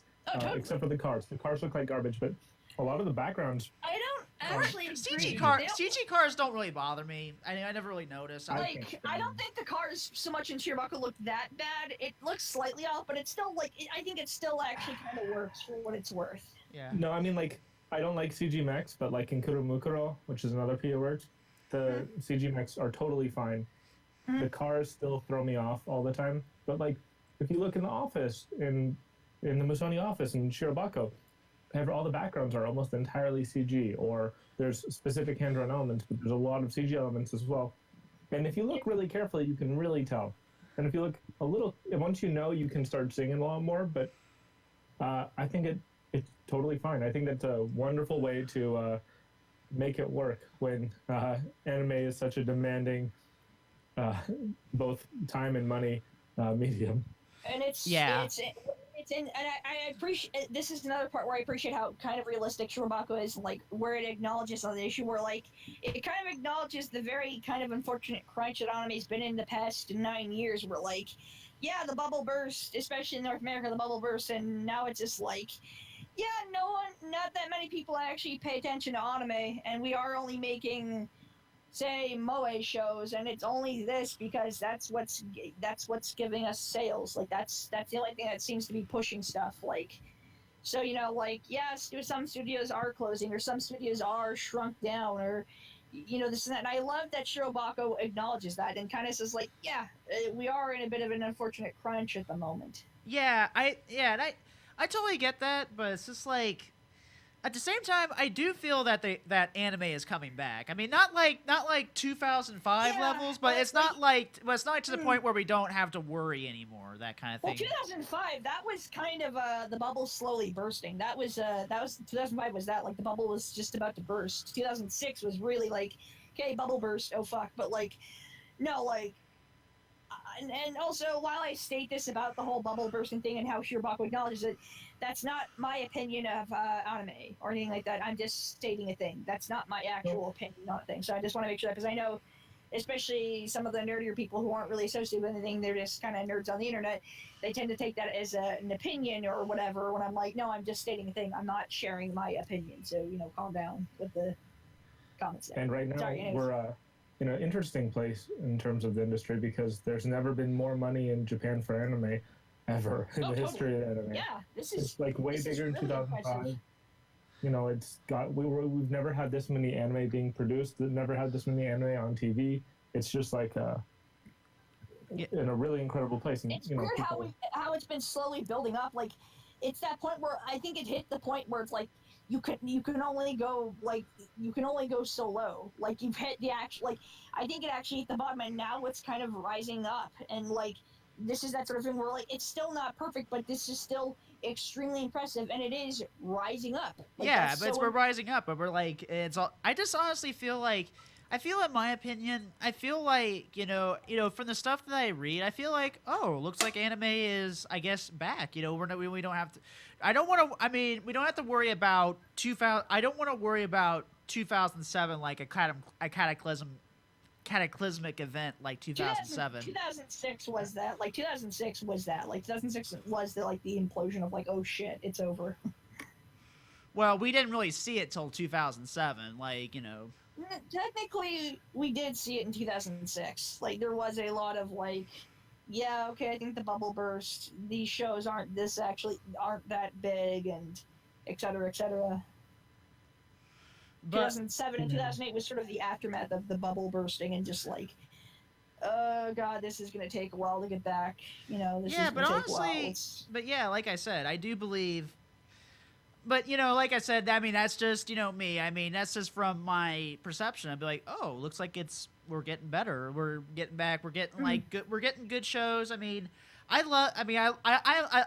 Moe Pig, so, we're the Moe Pig podcast here, but, I don't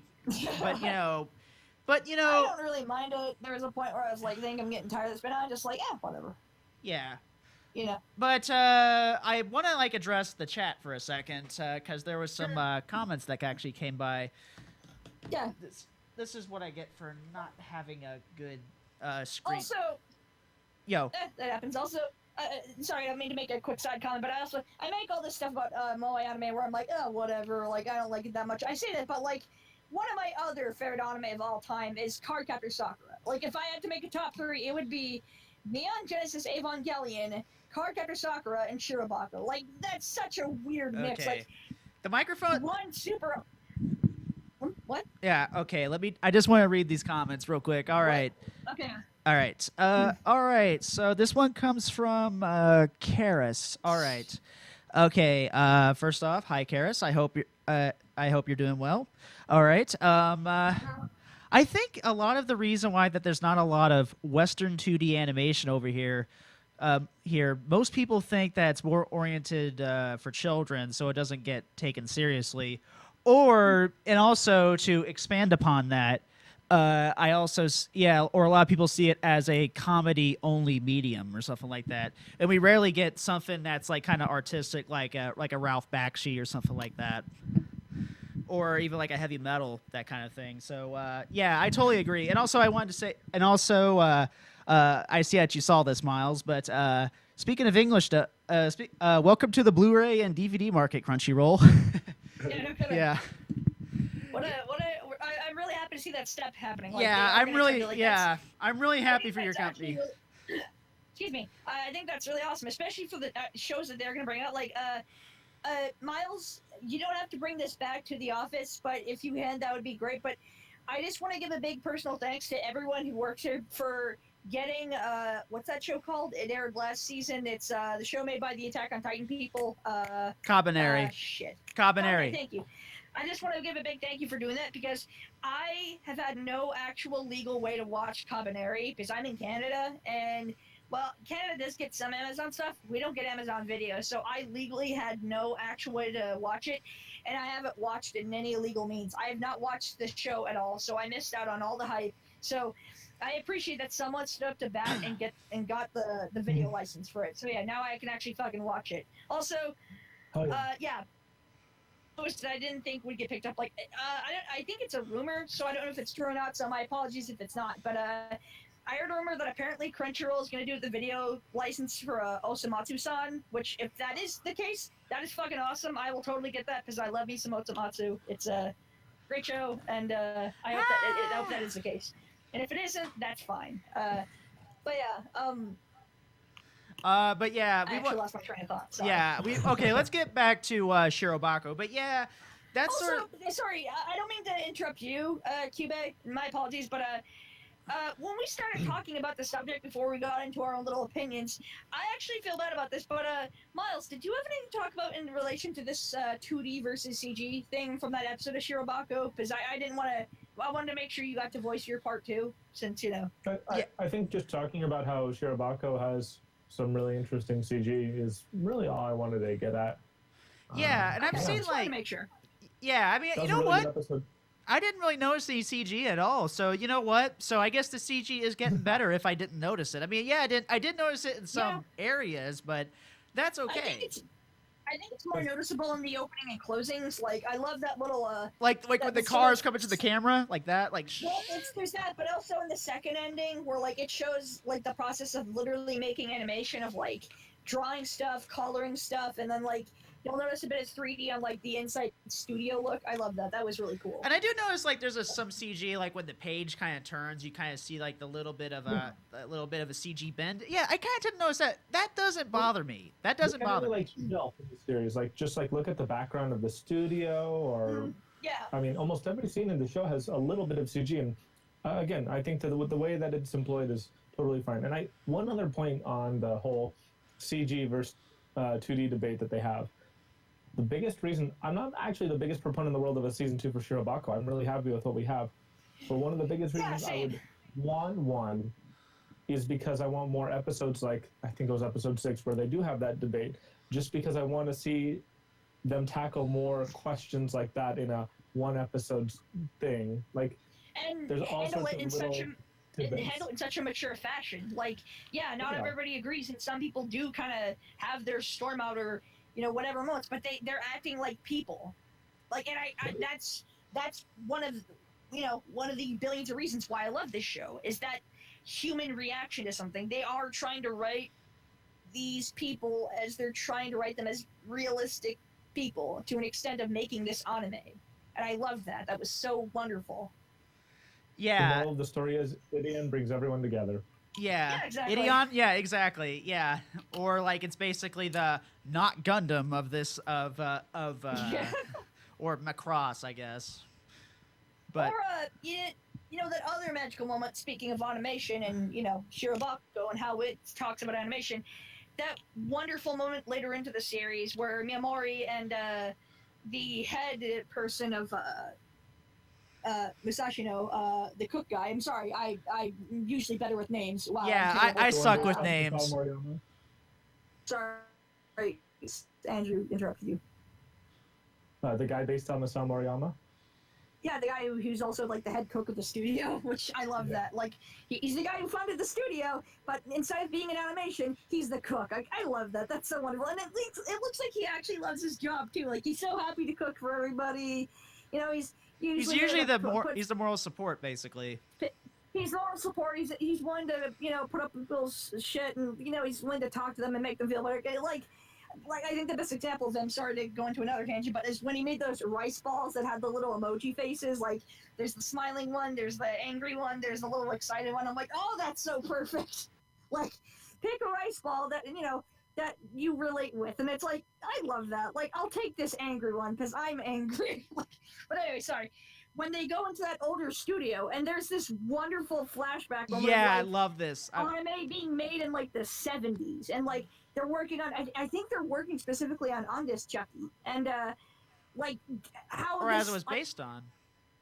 Or it was based upon Rocky Chuck and all that stuff. Yes, but we're talking specifically about like the exact scene, but they're working on this Chucky, and just like I love how everyone's interacting in that exact sequence of that flashback. Like, everyone's so at edge with each other because, like, they don't have the luxury of computers. This is all done by hand, and they're on a deadline. And, like, you can tell this is 70s because the haircuts, and also everyone's fucking smoking. I love that. Like, everyone's smoking. Hello? You're still there. I'm still here. Sorry, I just everyone yawning. I'm like, what the fuck am I doing? No, Anyway, no, sorry. That it's wasn't okay. for Just you. I got a little worried. I'm like, did I get cut off or am I boring or whatever? Anyways, sorry. Anyways, yeah, like everyone's smoking and everyone's kind of at each other's throats. They're trying to get this animation done, and like they're just, they're so stressed out from doing this. And I love that. That seemed like such a nice little look of like, yeah, this is anime done in the 70s. And then, of course, there's the cook in that area too, which I think it was Masato, who was there. I think it was him there at that moment too, trying to calm everybody down and like, hey, calm down. Like, this is really hard, I know, but like, just calm down. I'll make some food and, we can all eat together and just, calm down and talk and we can talk this out. And I love that. It's like, you can imagine just how bomb that studio was in a place like the 70s where everything's done by hand and everything takes forever because of the process is making animation, and like everyone the rooms are just filled with cigarette smoke and everyone has like shaggy hair and they're just like doing this thing. I love that. That was so brilliant. In fact, Yeah. if there were to ever be a season 2, because like as much as I like season 2 please, like here's the thing, that's so two-sided for me. The dumb, spoiled nerd wants that, but the actual adult me is like, I don't want to ruin the perfectness with the possible season 2 being. I kind of want one. I'll say why. Yeah, okay, but like, here's the thing. There's two sides to that with me. Where like one half of me wants it, like I'm the gluttonous self, like I want more, just make more. But like, there's also like I don't want the perfectness to be tarnished by possible garbage. But if they were to do a season 2, make that the season 2. Make it like retro Shirobako, where it's set in the 70s and they're making On This Chucky, or making a show related to On This Chucky or whatever, like where they're making it on it and it's the 70s and there's no technology. Well, there is, but there isn't like just having stuff on a computer or whatever. Like, yeah, it's all analog. Like everything's analog. Everyone's smoking and everyone just has they're just so on edge because of all the nicotine you fucking absorb in that. Like, oh my god, like I can only imagine like the 70s or 80s or the 90s of like a game studio or an anime studio in Japan and how many times people smoked. Like, oh my god, like those walls must be so yellow and just wow. I have well, here's my reasons for wanting a Shirobako too, and I kind of what I want to see them do. I don't want Shirobako 2 to be like an anime series. I want Shirobako 2 to be a movie. Because here's what I would want out of the Shirobako movie is that Miyamori and company, like Musani is doing actually okay. They're like doing pretty well. Like they start getting like hit after hit after hit, but then they kind of get a little big.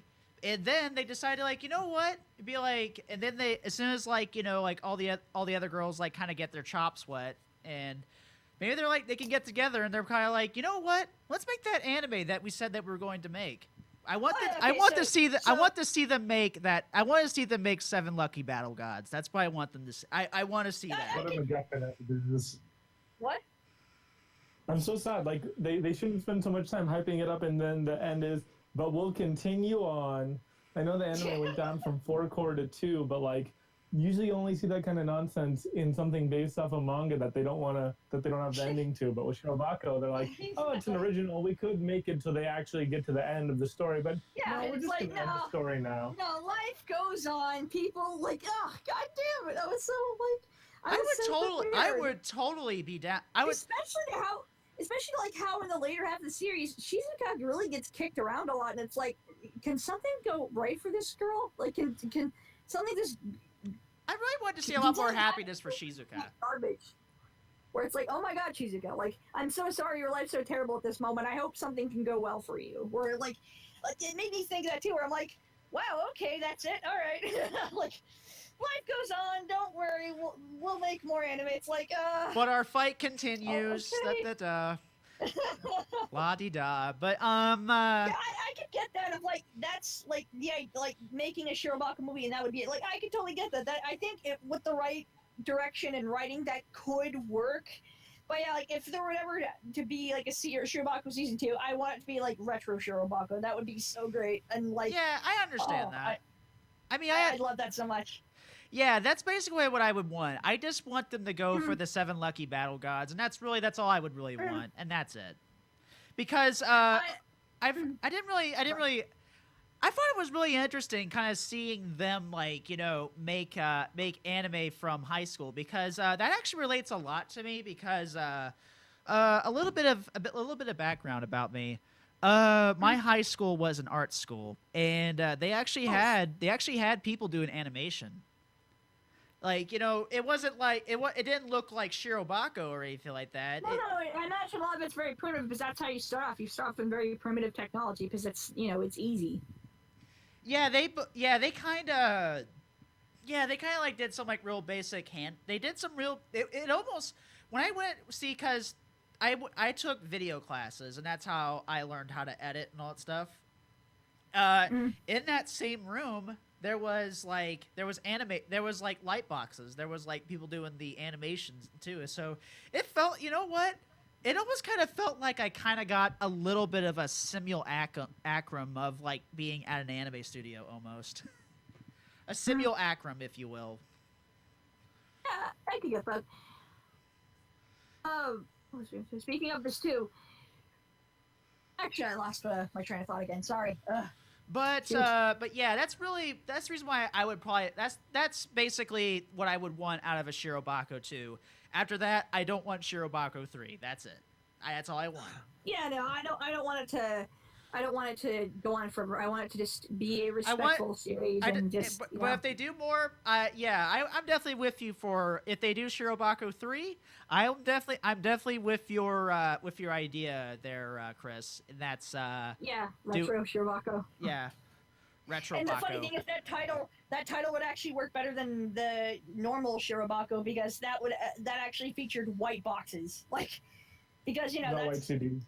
Yeah, exactly. White boxes. Like, there you go. The title works even more.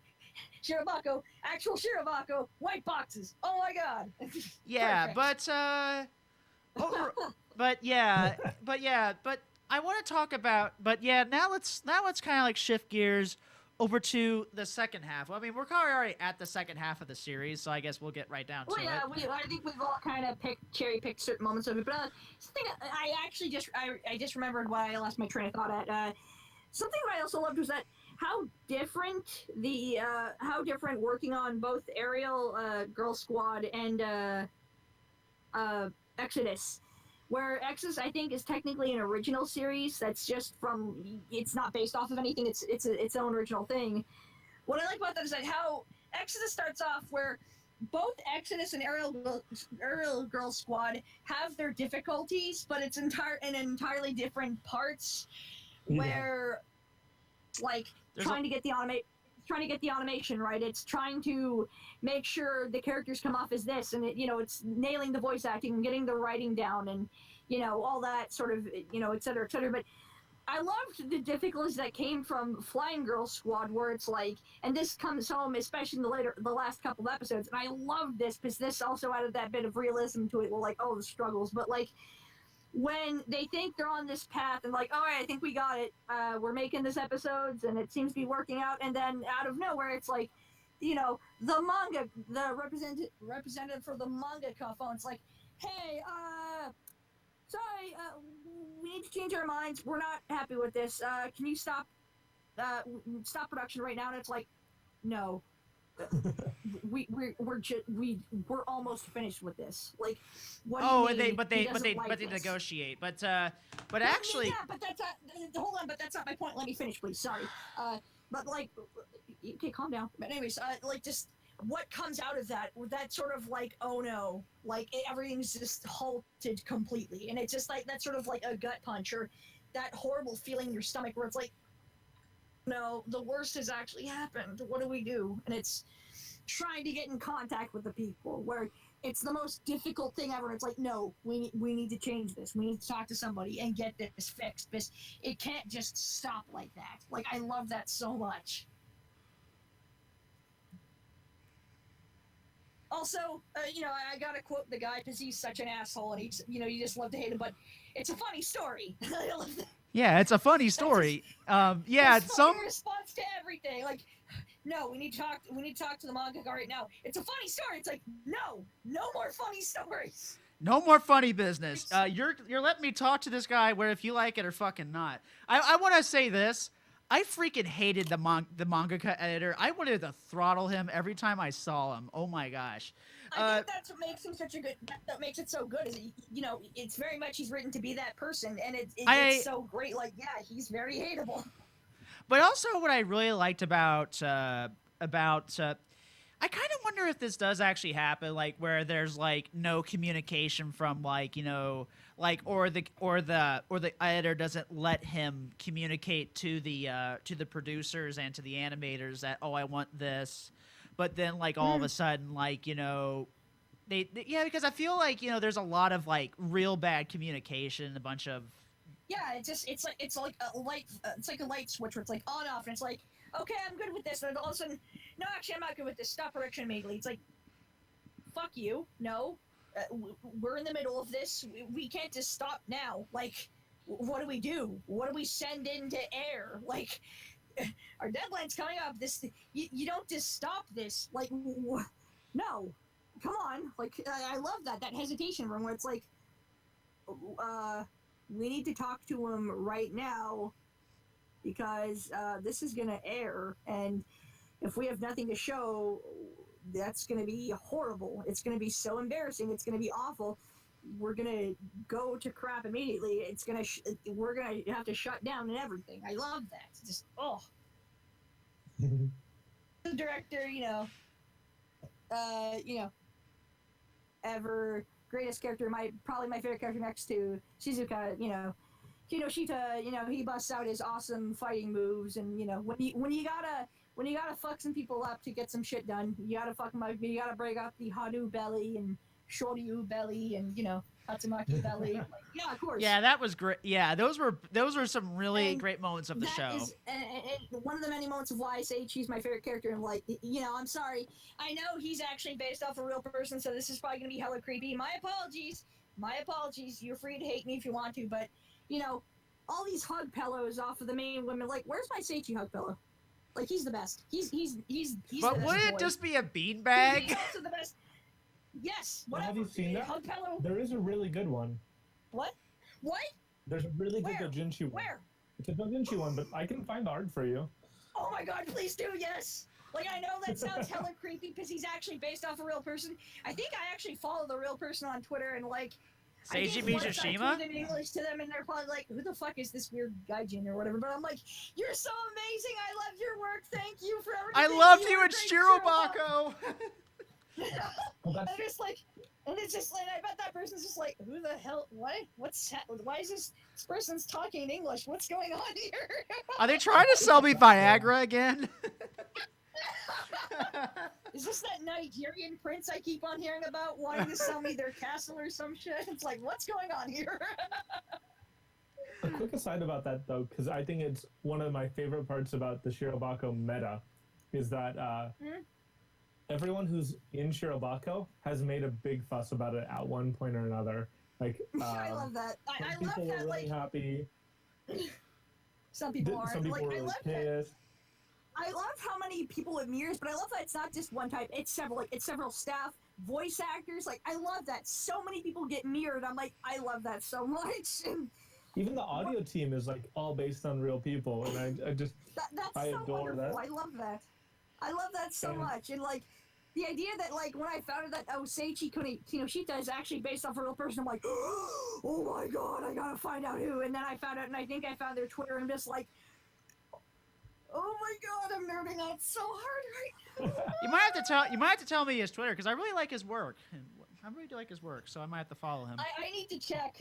Like, I followed him like years ago when I just started Shirobako, and I'm just like, I'm gonna follow this dude. Yeah, I know just what he's DM talking it about, to me. but I'm Yeah. gonna follow it. think Yeah. the other funny thing about that is when every person in the anime industry in Japan has an opinion, a very strong opinion about Shirobako, one way or another. Yeah. Didn't And Trigger my have an favorite- opinion? Oh, Trigger has a lot of opinions. I don't remember specifically what anyone said. Also, Sushio's just kind of crazy and hard to follow when he talks. But my favorite conversation I had with like someone on the Japanese side was I was talking to the producer for Berserk, the new 2016 one, and I said, "What do you think of the show?" And he's like, "Oh, I always wait for people to ask me that. I didn't know if I'd get asked that in America." And do you remember? And I think it's episode 2 or 3 when Arupin they finally figure out who she is as a character, and she just appears on the table like in the middle of all of them magically, right? Yeah, And they're all- like because they're all trying to bounce off of each other. Like, who is she as this person? Like, why does she emote this way? Why does she think that way? Why does she look like this? Why does she do why does she does this thing? Like, yeah, that sort of thing. And then they hit a breakthrough, and then all of a sudden she's there on the table. She's real to them once they hit that breakthrough. And he said, yeah, I love that moment so much. That moment is the truest moment I've seen in anything. And Nice. just Yeah, when they really figure stuck it with all me, out. like, Yeah. That's wonderful. I love that. it stuck with me. Like that was his favorite moment from Shirobako. That was what he feels when he's working on an anime and all of a sudden they get it. They feel like they're all on the same page, that the character's right there in front of them. And I just What a perfect not environment. every anime can do that. Yeah. Totally, and like what a perfect environment to do that in, like a nice little meeting room where everyone's just in front of each other and they're just bouncing stuff off of each other. Like when you bounce off so many things to each other, at, like to a point that like everyone's clicking with each other, like that point where everyone's clicking with each other, and it hits everybody at once. Like that's such an amazing moment. Like, oh my god, I think I get it. It's like, that massive breakthrough. Yeah, I totally get you on that. Yeah, because I heard like I said, I remember there was a Trigger comment basically saying like, yeah, like I remember like I think Sushio said like an anime Matsuri, where basically he said that yeah, it's accurate, but it's not like that accurate or anything like that. That's what basically what Sushio said. There has to be a certain level of that too, where it's not A certain like, level too, of fantasy. too accurate. Yeah, it's not too on the nose. Like I kind of mentioned that earlier. I mentioned like Japan and like for example, Watamote, where it's like that's almost a little too real. So it's like I can understand why that was a dud. Where it's like there's a certain level of like, okay, we're not gonna go that far, into this. Yeah. Or that real. 2 hours. I remember one reaction I thought was just like the greatest, because like how surprisingly optimistic they were and how positive they were about it was there was a quick screenshot of like it's just a quick little moment of like people in a studio, but when there was a character reference to a design reference to the voice actress or Seiyu Megumi Ogata, and the fact that she commented on it on her Twitter and she was like, "No, I like this. That was very nice." I'm like, "That's Wait, there was a wonderful." Megumi Ogata. What? Damn, I did not pay. there was I a- did not pay attention to this show at all. Well, Holy that's shit! That's the thing about Shirobako. The references aren't always like slapped into your face. You really have to pay attention and look out for them. I didn't even notice until it was pointed like, "Oh, that's supposed to be Megumi Ogata," because the way like her hair looks and like her facial structure. Like, oh, that's amazing. Wow, I didn't realize that. But I could tell you what reference I did get. Like, but then again, this was like too obvious for me. 5 obvious or something like that. But and that was the when he the not Ano as I call it. Hideki Anno. Hey, look, guys, And, it's not you know, Ano. Yeah, it's not Hideki Anno. Look at his studio where he doesn't have the Evangelion color couches, and he talks about not Neon Genesis Evangelion. Like, I love that. That's funny you talked about that, Andrew. I was actually just going to talk about that as one of my other front moments of the show. Was that like, oh my god, that is so amazing. It's not Hideki Anno, but it fucking totally is. Yeah. Miles, you were trying to get something in. Did you try to say something, dude? I don't know. I was good there. Oh, okay. It sounded like you were trying to get a word in. No, I like seeing all of the Ano, everyone in the show, and then you see them in real life, and then it's kind of incredible because like Masao Moriyama, who is the guy who was the inspiration for the president of Musani, he just goes to PA Works, and in the same way not to PA Works, to Otakon every year, and in the same way he's always like unassuming and just walking around smiling, and apparently he does cook curry for the staff. Yeah, that's awesome.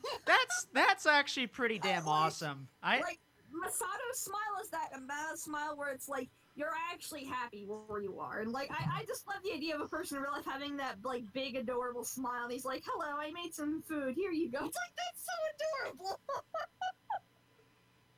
Like I hope that in some point IRL the real Masao like cooked rice balls for everybody, and he put little faces on them. It's like, here, I made smiley face ones, I made angry face ones, I made little excited face ones. Just take a rice ball and take the one that feels like you relate to it the most at this moment. Like, do you feel happy? Do you feel sad? Do you feel excited? Do you feel anxious? Like, I love that idea of like someone doing that IRL. Like, okay, smiley face cookies or smiley face rice balls. Like, that's perfect. Yeah, I felt like, but yeah, like I said, another series, I think we can pretty much, unless if there's like any other points you wanted to touch upon, I wanted to kind of like, talk about the ending. I got a couple of really, really short moments that I don't think would actually make for like the biggest part of the discussion, but there are a couple of quick little short moments. Really go for it. You never know. Small little things. But one thing I want to point out, and this is more me kind of gushing and being a bit more, and my apologies here if anybody's not comfortable with it, but at the same time, like, sorry, that's just who I am, and whatever, bite me. But, one thing that I really appreciate, and I know that this is probably also, they did this because, it's based off the real person, but I noticed this with a lot of modern anime too, and I don't mean to make this a big deal and whatever, sorry if it makes people feel uncomfortable here, but I loved how bigger characters and Shirobako are treated and how they're designed, like Kinoshita, Seiichi. Like, yeah, he's a big dude, but I appreciate that as a fat character, that's not the constant butt of a joke of him being fat. Like, yeah, they make a couple of tiny little ribbings at him, and like he makes some jokes himself about being like, oh well, you and I are the only fat people in the studio. We're Fat Alliance. I love that. Like I love that too. It's never like a big redundancy of like butt in jokes of like, you're fat, you're ugly, lol, like fuck you. But like, no, I love how anime in general, not just Shirobako, but a lot of anime in general has been a lot more like accepting of body types, and I appreciate that so much because like, yes, one of the reasons why I love anime, and I've always loved anime, is that it's something different, and it's something, it's a different take on this subject, or it's just different in general, and it's so, this might sound a little racist, I apologize, but it's, so quote-unquote foreign, or, it's so different, it's that thing, but so different and foreign, yeah. Well, it is foreign. You're not wrong. Yeah, I know, but it's just like, and it's also totally unexpected, not kid stuff. Sorry, not kid stuff. Yeah, I'm sorry, I had to quote that fucking thing. My apologies, but yeah, I have to rip that commercial. With Shirobako and Princess Kaguya were like, I appreciate that a lot of modern Japanese animes being a lot more openly accepting to body types. Like, there are fat characters, and the butt of the joke is that they're not just like, oh, they're fat, haha. Like, no, they're just people. Like, I appreciate that so much. Like, I noticed that with a lot of recent anime especially, that there are these sort of fat characters, and that's not the butt of their joke. And they're not like a running joke. I don't know, like, sorry, I don't mean to go in my own little SJW, like, oh, yay, body types, woo, equality, but like, no, just, I appreciate that so much about Shirobako, is that, yeah, there are big characters, but it's not the constant butt of the joke that they're fat, and that's not, like, they're not made out to be these fucking, like, homely losers who are ugly and da-da-da-da-da, like, no, they're people, and I appreciate that so much. Sorry, I had to point that out there because, we're all gushing about Shirobako and how much we love it. That's my little gush there. And yeah, that's great. A little quick. I think it's all. Sorry. You go on. Sorry. Yeah, like I even kind of commented on this as I was watching when Marnie was there. Like, it was really awesome to kind of see more fat, and I really like how they're actually cute too. They're not like designed to be ugly too, and all that stuff. Like they're these weird, grotesque like people. Like no, they're cute, and I like that's awesome. And something that I appreciate that they played around with, and like it's okay to do this if you have context and if you know how to do it. But of course, like the final episodes where they're trying to talk to the mangaka and they have to fight through the staff. But of course, Seiichi bring out his martial arts. Shoryu belly. Hado belly! Shoryu, like, God, that is the greatest thing ever. Like, just him doing a Shoryu belly. Like, Shirobako, you just, God damn it, you keep on winning my heart over and over again.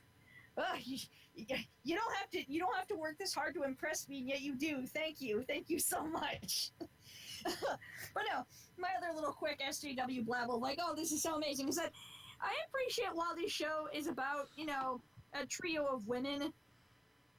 They're not like, and I'm not saying that there's anything wrong with a show about being high school girls, but no, this is a show about adult women. I appreciate that so much. It's just like it got a little tiresome. We're like, hey, finally, actual adults, yay, thank you. I don't mean to be that person. Sorry, I know that sounds really negative and kind of annoying, but like, no, these are about adult women trying to get on in their lives. Like, that's so wonderful. Thank you so much. Yeah, I'm so relieved. Yay. But we are getting more like workplace anime with actual women, like New Game, because I honestly thought actual like adults too, like adults. Yeah. Sorry, Miles, were you gonna say something? I thought I heard you. We were about to start something. Yeah, Sorry. About New Game, like I don't feel like it does the same job of. Sure, I'm not saying it's Shirobako too or anything like that. Empowering women. Well, I mean, and that's the frustrating thing because I kept hearing comparisons of Shirobako to New Game, and that's not hell fair to no. New Game at all. Oh no, I ain't saying that at all. People kept saying like when it was coming out, people kept calling Shirobako the Bakuman of anime, and it's like no, actually Bakuman's like a disgusting narrative with a lot of really interesting things. Yeah. Tucked away under like a really bad story with really poorly written characters, especially the women who are all just like. That's the weird thing about Bakugan.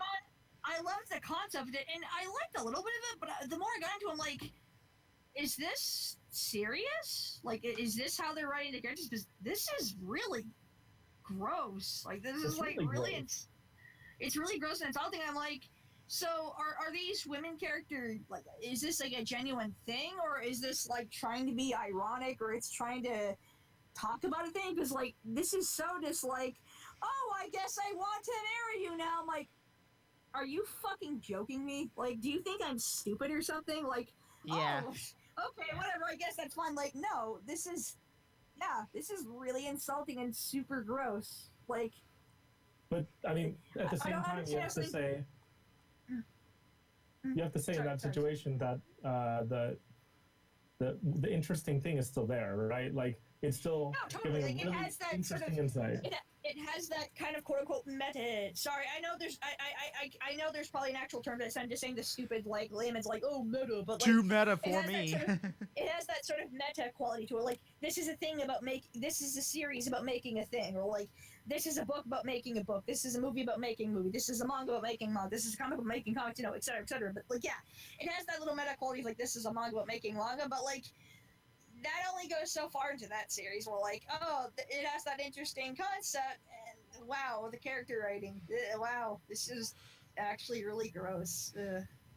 Now I do understand, like there was like another show that tried to kind of be like a Shirobako, but for voice actors, called Sore ga Seiyu and all that stuff. I never got around to watching that. I heard it was all right. Yeah, it was I heard it was okay. I mean, I never really saw it myself, but there was a few of my friends saw it and they thought it was all right. But even they said like, well, it's not really like Shirobako or anything it's like that. It's not amazing. It's like this is just. It tries really hard to be though. I mean, because they have the same thing where they have the mascot dog thing, her little pet like plush, explaining how voice acting works. Exposes her It does, yeah. unfortunate mental disorder of like, oh my god, I'm trapped in this, help me. I'm sorry. I'm sorry. Wake me up inside. so they start breaking into "Wake Me Up Inside" for some reason. I'm sorry, I didn't mean as that. I just meant like that sort of like that sort of paranoia agent thing where it's like, you know, her dolls actually start talking to her, and it's like, your life is terrible. Nobody appreciates it. It's like, oh Jesus. Or it's like that one part in Me. Oh God, that's so perfect. Oh, Yeah, sorry. man. As you were saying, Miles, I think you were. Yeah, you were trying to say continuing. something. My apologies. Oh yeah, it's just not the same show. Oh It's yeah, not it the same- definitely isn't. yeah. I will They're definitely. not trying to do the same things. It's just it happens to be like I'm gonna be That inherently type of interested in show. anything that's like behind the scenes or like something that you would find. I've always been obsessed with the behind the scenes featurettes on like movies growing up as a kid. Me too. And I mean, Shirobako like Yeah, definitely totally. fills that niche. And I mean, even Sorigaseyu fills that niche.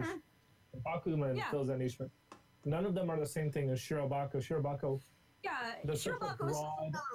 such a whole nother level of it. It's such a higher level of being that type of meta of like behind like a thing about making a thing. Where like half of my favorite TV shows and movies are literally about that subject. Like one of my favorite horror movies. This is a bit random, but it kind of does technically take on the subject of a horror movie. But making a horror movie is and this is odd because it's also in a series, but Wes Craven's A New Nightmare that kind of takes on the concept of like quote unquote a horror movie about making horror movies to a certain level that it becomes like, wait, is this real life? Am I in a movie?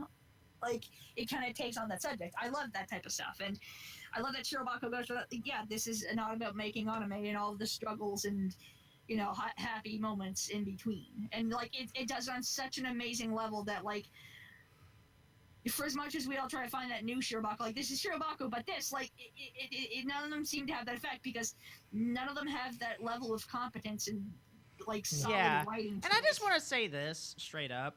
As as much as like, someone could probably bag on me for liking, moe slice of life shows, and because I do want to see like, original stuff, but not like something that's trying to be like, say, the next Madoka or the next Attack on Titan or the next Evangelion or the next blank, X. Yeah. But it's like, but yeah, I mean, now don't get me wrong. I mean, when you really get down to it, and this is something I feel like I'm getting into my Yuki Yuna discussion here about the. I mean, there was like a piece that went around a few years ago called "Everything Is a Remix" and all that stuff, but where basically they talk about how there's really only about 5 different stories in the world and all that stuff, and they're all just variations on those stories and all that stuff. But really, for a variety of that. but it also comes down to execution too. As long as you can give me a well-executed story, then that's fine. I mean, yeah, I know Umaru may not be the most artistic, ambitious anime out there, but But it's also not trying to be that too. It's not trying to be like a super ambitious thing. or trying to go to the Cannes Film Festival and all that stuff. As one person said, like, I want to make the first anime to get in the Cannes Film Festival. Which is funny because I'm pretty sure haven't there been anime that have gotten to Cannes? I haven't checked. I need to check, but I thought there has been anime that have already premiered in Cannes. Maybe I think there has been. Ghost in the Shell got to Cannes. Yeah, I was gonna say, didn't a Satoshi Kon movie make it into there? I need to double check. My history I'm pretty of sure they Cannes is, did, yeah. kind of fuzzy. I'll have to I mean, double anime check. still makes it into film festivals occasionally, but it's not. Yeah, totally. Not the norm. Yeah, exactly. Yeah. But It's not- but that's the one thing Yeah. I didn't want to I didn't mean to divert it into like that, but yeah. Overall, do you think Shirobako? Overall, I want to ask this before we get into like our closing statements. I want to ask this: like, do you guys think Shirobako will be at least remembered? Miles, if you want to go first, go ahead. Yeah. I'm saving up my sort of big thing. I think Shirobako really appeals most to the kind of people who are in it for life. The kind of people who are most likely going to be into anime in 10 years. So I think that I would be shocked if Shirobako did not continue to be a major part of the anime discussion, at least among the niche that the three of us belong to. Oh no, totally. Yeah, like, the Sakuga, and also people that are, and like the Sakuga nerds, like, my friend Jacob, hey buddy, I hope you're watching, but, I've been trying to get him to watch Shirobako and all that stuff because he was quite interested. Like, oh yeah, that anime about the animation studio. Yeah, I mean, I'm gonna definitely try to get him to watch it though, but and probably Yeah, I think that's another fine point about Shirobako. It has that broadness that even people who aren't into this at all could still watch and possibly enjoy. Yeah, and I think it's really great that this kind of anime can exist and all that stuff. And I also wanted to say, and I think even Daryl Surratt brought this up. Sorry, Surratt. I don't know why. I don't feel right saying Surratt, but anyway. But One part of the last name correctly. Go yeah. Anyway, going on. Actually, there was another anime that kind of came before it called Animation Runner Kuromi, if I'm not mistaken. Hell yeah. Yeah. I never that's saw kind of it. the nice thing about Shirobako. This isn't the first of its type. There have been plenty of others. Just like that how have done Madoka this wasn't the first of its type. Yeah, an anime about making anime. Like, there's been Animation Runner Kuromi, there's been Otaku no Video, there's been all sorts of these takes of, like, anime about making anime. Yeah. I want to kind of want to give a little bit of a backstory to my friend Chris, aka Time Enforcer Anubis. He was kind of influenced by the story of Gynax, and that's the whole reason why he made Shin Akiba. He was inspired by Otaku no Video. I mean, that's kind of funny. I know it's kind of a funny inspiration story because I know. Funny enough, a lot of people were actually inspired off Otaku no Video, which is funny in hindsight because Otaku no Video. It was kind of making fun of you. Making fun of us. It was, but it was also made because it was an inspiration. It was kind of sort of the weird thing about it. So like being inspired off of nobody, that's kind of fun hindsight because that's how it was halfway kind of created. Sorry, I didn't mean to diverge from that, but sorry. Anyways, go on. My apologies. But yeah, I really wanted to really kind of but as an end of the series or something like that, one of my favorite moments, and this actually kind of got me a little misty-eyed on the second watch, was kind of seeing them rush to the TV stations and delivering all the tapes and all that stuff. For some reason, I found that when I for some reason I found that really emotional and all that stuff. I was really rooting for them, and it just and you see them, and it's kind of like when you're watching so close to the end. Like, this is the final episode. We're almost there. Come on, we can do it. But it feels like like you're watching a sporting event, like you're watching say the decathlon or something like that, or a track meet, I guess. You're rooting for your favorite guy or girl or whatever. And you're rooting for them to win and all that stuff, and and that's what I believe what good writing is to me. If you can rally behind these people who don't exist, if you really get sucked in, I feel like writing has done its purpose. It's done its job. It's done its purpose to suck you in, and you start rooting for these people who don't exist. And yeah, totally. Also, to kind of answer the questions, I don't know if Miles was finished with his answer to do you think Shirobako could still exist, or do you think it'll still be remembered in 10 years? I think it probably, I think if more of us kind of I mean, it probably won't be remembered say Madoka in 10 years, but I think it'll be remembered among people people like us and all that stuff that are really into the production of anime production, or even say media creation and all that stuff. And that's the whole reason why I really like Shirobako, was because I am a media creator and all that stuff. I not only do a podcast, but I also edit fan music videos and all that stuff, which is something I haven't done in 7 years. And I can totally get that. And also, and as someone that kind of wants to really kind of go into either say the broadcast industry or even the anime industry, this is something that really kind of this is the kind of stuff that is like candy to me. Is like when I get a show that's like about making a movie or making an anime or making the music. Anime about making anime, or a TV show about making a TV show, or a movie about making a movie. Like that sort of take on that. I love that stuff so much. Yeah, but overall, I think Shirobako is fantastic, and I know we kind of spoiled it for y'all. I don't think we spoiled it. No, I feel like you can't.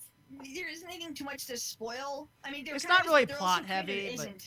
There's no like a big plot thing where something changes, but like I think you can still watch even knowing certain things and just kind of watch the reactions. Like, oh, okay, that's neat. To my answer to that question, yes, I think most definitely in 10 years it'll still be remembered because of that small vocal fan base. I think it'll have that. Yeah, same here. I'm going to be that person. I fucking will always shout the name of Shirobako because it is in my top 3 anime of all time ever. Like I mean this, like ever. Like not of the 2000s, not of 2014, not of this. Like no, ever.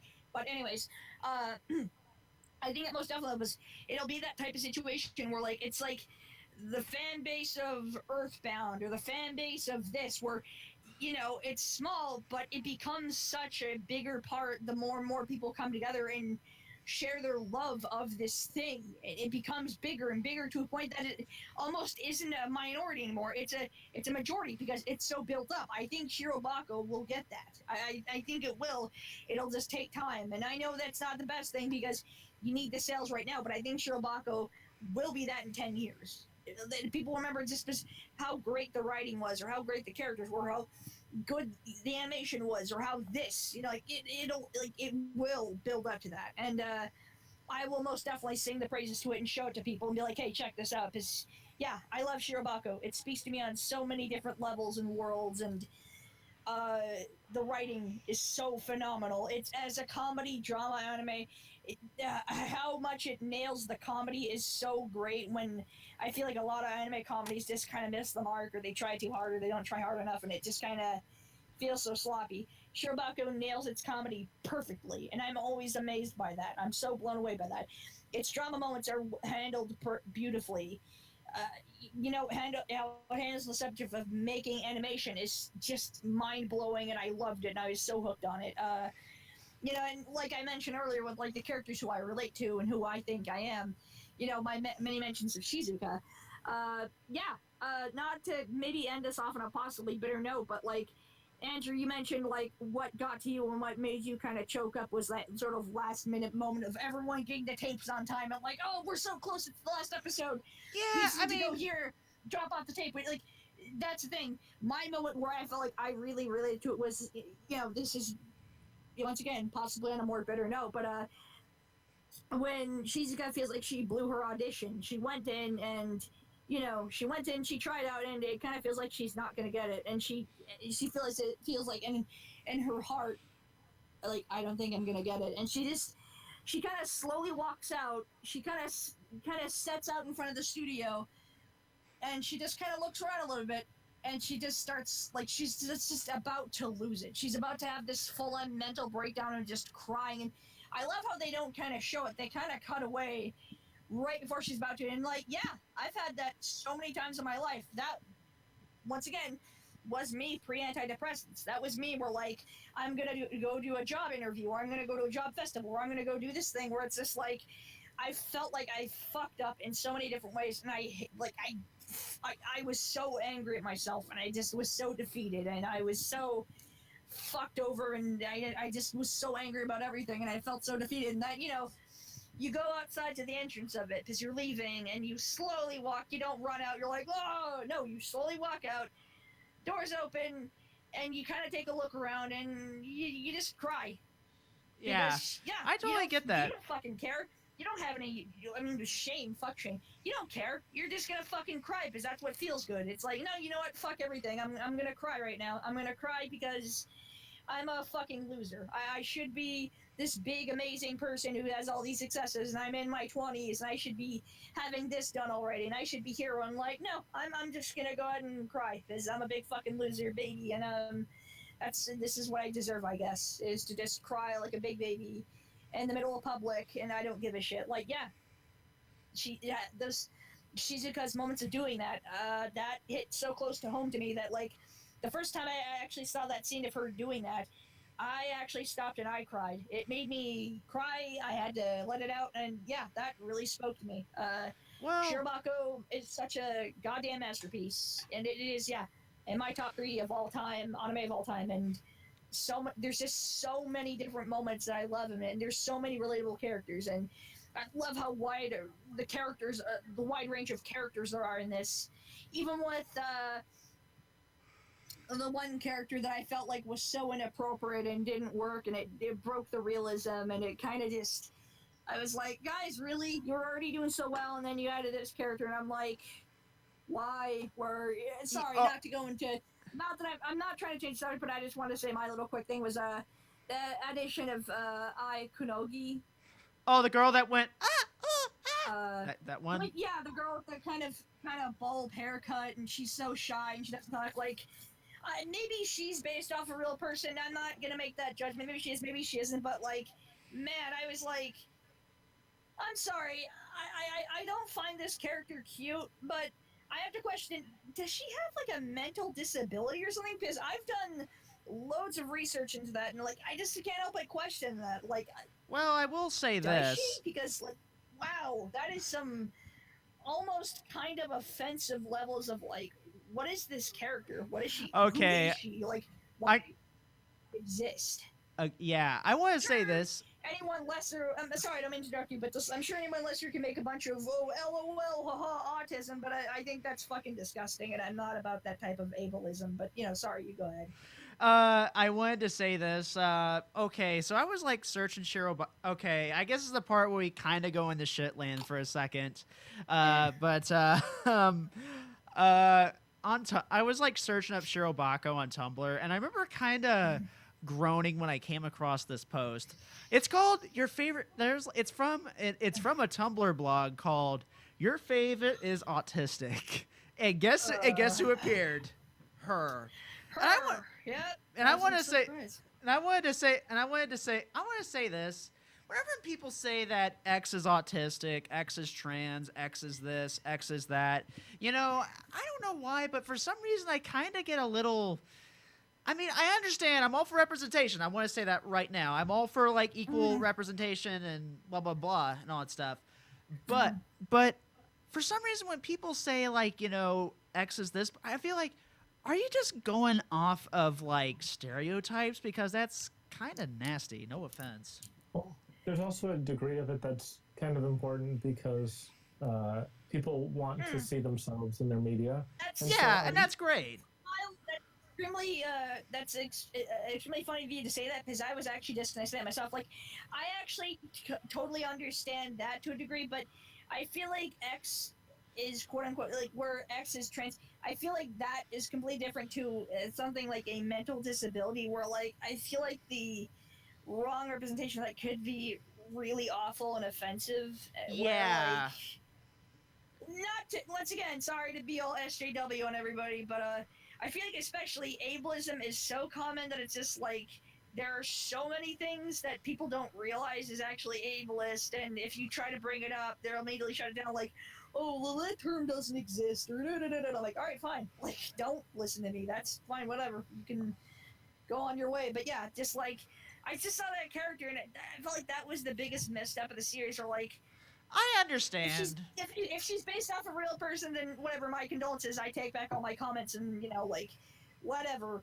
But if she isn't, then I found that so bothersome. Like, really? Is she supposed to be this weird Moe-Bay character? Because I just think it's really offensive. Like, I don't think it's cute that this grown adult woman can't actually speak. And I'm not saying that, like, people who are like that, that's wrong. No, that isn't. But I'm just saying, like, there's this character, this fictional character who may be fictional. Once again, I don't know if she's based off of anybody, you know, like, created this thing, and she's just purposely made to just look, quote unquote, look cute and not actually speak, but just make little like, no, like, that's not cute. That's fucking disgusting. I'm sorry. I don't mean to be that person, but like, no, that actually takes me right out of that. We're like, I Shirobako, understand.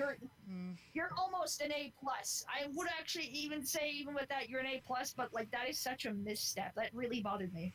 Yeah, I know this was like one of your like biggest complaints about the show and all that stuff, and I understand that, but it didn't really get to me as much because then again, I'm one of those moe pigs. But even I kind of got I was even kind of like, well, okay, I can understand why this annoyed people and all that stuff. I mean, yeah, I kind of felt like, okay, you can. It's not as much that it annoyed me, but it was just so out of nowhere. I'm like, what? Like this, like sorry, just that's how much bothering me. I literally had to stop and just go like, what? Question mark? Like, really? Yeah, that. I mean, yeah, that was. I mean, it was. Are we suddenly doing this now? Like, come on, you're doing so well. Don't do this. Yeah, I understand why that would be the. I mean, not the killer, but it would be the groany part of the show. Yeah, but with all that, I kind of wanted to say that. I mean, I understand people wanted to see themselves in the media and all this. I want to say that I do agree with people wanting to see themselves in media. That is fine, and I want to say that, and that is rad. And I am all for more representation, and so that way, they have a character to look up to and all that stuff. Like, for an example, I always kind of wanted to see, like, I don't want to, like, throw off, and go off into, like, another, like, oh, I want to see, I actually kind of want to see, like, kind of, like, say, I mean, there's been a few times where I said, like, I'm, like, autistic and all that stuff. I actually always wanted to see an anime about someone who has learning disabilities and all that stuff, because that's where I came from. That's sort of genuine take on that. I know there are some in the case of manga, like with the light, which literally. Oh is, yeah, the autistic child. Raising an autistic child. There's stuff like that. There's a couple other ones I can't really rember at the current moment. Besides Shirobako mode, but like that's but to bring it back to Shirobako, let's talk about. But sorry, I don't mean to, right before it changes up. I just wanted to make sure everyone got to comment on this. Miles, did you have anything you wanted to talk about in this that specific subject? I just wanted to make sure everyone got to say their piece. Something actually kind of a little off to the side of it, but it feels like it's in the same wheelhouse. Go for it. If that's okay. Sure, go ahead. Go for it. I want to hear it. Yeah, sure. I was really put off by a lot of the moe parts of the show. From some of the random sexualization. It felt so off base for this show. And it was all little things, with the exception of episode 1. Episode 1, when Ali's going to like deliver and there's Sagawa's like boobs are like really present. I didn't really think that was meant to arouse, though. That's the thing. No, the thing is, in any other situation, had we watched the show for 10 episodes, I would not think that's there to arouse. But they put it very specifically in the first episode, which meant it was supposed to be a little titillating. It was supposed to set expectations. I just wish we had gotten to know the character of the show more before that had been defined. That was kind of like, okay, I get it, like she's in her own home and whatever, but it's still just like, oh, really? Hold on, like, come on, really? It's just sending the wrong message. And I mean, like, what they're going for is, like, that's fine. But there are, like, a bunch of little moments like that where, like, you're watching Ali sleeping in one episode and it's just a little too, like, oh, I want to lie down next to my waifu. It's or like, alright, stop. Like, come on, like... it just goes on for a couple 15? Seconds. Like, what's too long for every of that? Episode 15, when like Yano Erica comes triumphantly back, and it does this long pan up of her and her outfit. I'm like, what's going on? And then there's an episode, like one of my favorite episodes, where Ali's leaning against the table, and the number one comment on all the forums I saw that week was like, oh, the way she leans on that table is so sexy. I'm like, well, someone has a fetish somewhere. There's always something somewhere. But that's not the point, though. Like, that's not like everyone has of course everyone has a fetish So there's a fetish for everything, but like that's not really the point. Get it out of the show. Like, it's bad enough that like my first interaction with Shirobako was in the article on Crunchyroll that where it was like being announced. It had magazine scan magazine art that showed all the girls in bikinis. I'm like, oh well, Jesus I want to watch. Really? That was the first like promo art other than the here's a show about making about women and in an animation trying to make animation bikini shots. Like, really? And then all the early merch was like Miyamori like tripping and falling, and like it was in a very revealing way, and like dropping a bunch of papers everywhere. Yeah, God damn it. And I'm like, this shouldn't be the first stuff that comes out for this kind of show because it's just setting the wrong expectations. I understand. Especially with how competent of a character she is. Like that, what the fuck? Like that seems so out of nowhere. Like, I get if it's just a genuine human mistake. Everyone has this. Yes, of course. But like her, like that's how you like. Oh, she's so clumsy. Oh, upskirt shot. Like, fuck you. Come on. And so, like, when we bought pillows, I wasn't upset. That was fine. Like, because I think that is speaking to the audience. There's an audience who loves the show and loves the characters in that way. And I may have also drunkenly bought one, so I should not shame those people. Our lips are sealed. Don't worry. I mean, I went on like a big gushing thing where like I hope there's a hug pillow of the director, which once again I know that's probably super creepy. It's oh my god, thank you so much. But like who? Hey, I'm a creep too. I own a Docky too, so there you go. Well, no, the thing is, Dockies aren't the creepy part. It's that shouldn't be the way that the characters are represented within the world of the show. Exactly. And that shouldn't be the merchandise you see first. Like, I don't think it's people's first impression ever. Go ahead. Yeah. Well, the case too about the women too is that like these are all fictional characters, but with my thing I mentioned that like how it's I'm sure it's even creepy because that's based off a real person, but there's also this too, something that I actually don't like about it. Where like I like the music in it. I hate how the opening. I know it's supposed to hook you, but I hate how even the opening and closings have those little kind of the little too long moments. Like there's the moment when I think it's the second opening where it shows the day in the life of the office in the opening where the music's playing, like yeah, and then like out of nowhere Miyamori's about to head off the desk and she's about to go off and probably get a still or something or go go ahead up in the car and go do something. Like one of the other girls brings out a lollipop and she bites it. Like, who does that? Like, I'm sorry, I'm sure like some people. Yeah, I can't even do that. Come on. Well, yeah, but like when people joke around, it's like, oh, I got you some food here. Can you just like put it in my mouth? We're like, yeah, okay, but like, who willingly does that when their hands are free and they can stand up and reach and get it to just like? As a matter of fact, I have an answer. Like, and then let's like stand up and then like not gulp it because that would mean she swallowed the life. Like she just like like, who does that? I'm sorry. Who actually does it's that? Anime. That takes that also kind of takes me out. Like, yeah, that seems a little fetishy too. Like, come on, god damn it, you're so much better than this. I understand your complaints and all that stuff, but I'm just like, sorry, I don't know if you noticed that, Miles, but yeah, that one shot in particular in the second opening did that for me. We're like, Mori bites down the lollipop. Second opening. Yeah, when you said second opening, I knew immediately, and of course, guess what's the one thing that gets cut is in all the promotional art and it's that one thing. Like I have the keyframe for that exact moment too because it's just like that's a fan service moment. I actually didn't think that one was as bad. I really didn't. Like I'm totally okay with. Are you talking about specifically the lollipop one? Oh, I thought that one was totally fine because it's playing to part of her character. Yeah, like, and it's also like. I imagine it's also playing the sort of closeness to them as friends, where like they would do something kind of goofy and horse around like that, like you do with your best friends. Like, I don't know, you go to a McDonald's and you start like throwing fries at each other and you try to catch it with your mouth. Like, I can get that. Yeah, okay. Yeah. For sure. I would put that in the category with all the other stuff because it is still fan service. But of all the fan service in Shirobako, I thought that was totally fine. Yeah, I mean, I didn't think, I really don't like when people say, oh, it's good despite the fan service or anything like that. Yeah.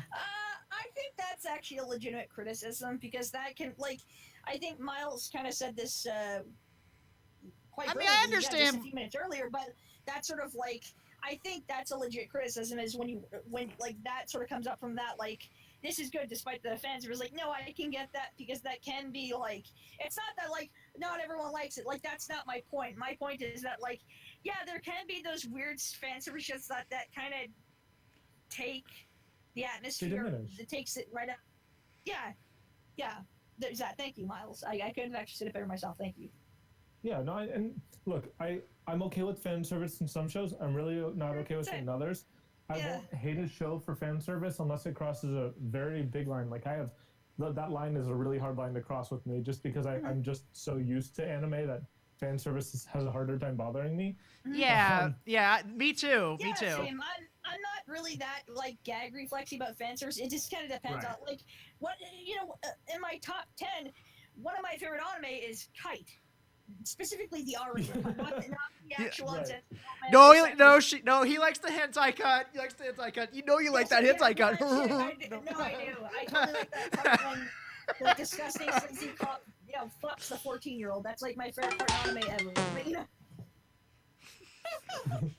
But no, like I totally get that. Like I mean, yeah, one of my top 10 favorites is the R-rated cut of Kite, where it's just like that sort of like level of like depression along with the ultra violence mixes in. But like I can totally get that. We're like, I'm not too gag reflexy about fan service, but I can understand it. And there have been some that have turned me off. Where like, funny enough, one of my other favorites, Cardcaptor Sakura. I know a close friend of mine who kind of mentioned that like she was a little turned off by some of the subject matter. Where I can get that, but like I was more impressed that like this is technically a kids anime or a shoujo anime or a show made for younger girls. That's cool in the gang. It still manages to handle these topics with such consideration and like competence. Like this is made for younger viewers, and yet like wow, they just straight up talk about gay people, and it's like no big deal, and it's handled with such care. Like that's amazing. But yeah, like that's something with fan service. Like it takes a lot to really turn me off with like fan service, but yeah, like I noticed that particularly in those certain parts of Shirobako.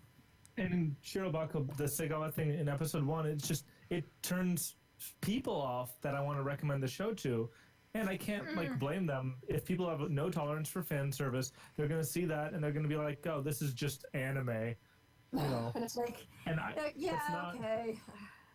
That's not what I want to hear. That's not what I want to see. That's not what I want to recommend. I'm recommending Shirobako because I think it's such a illuminating way of expressing the struggles of being a young adult in a professional setting and following your dreams and all that stuff. And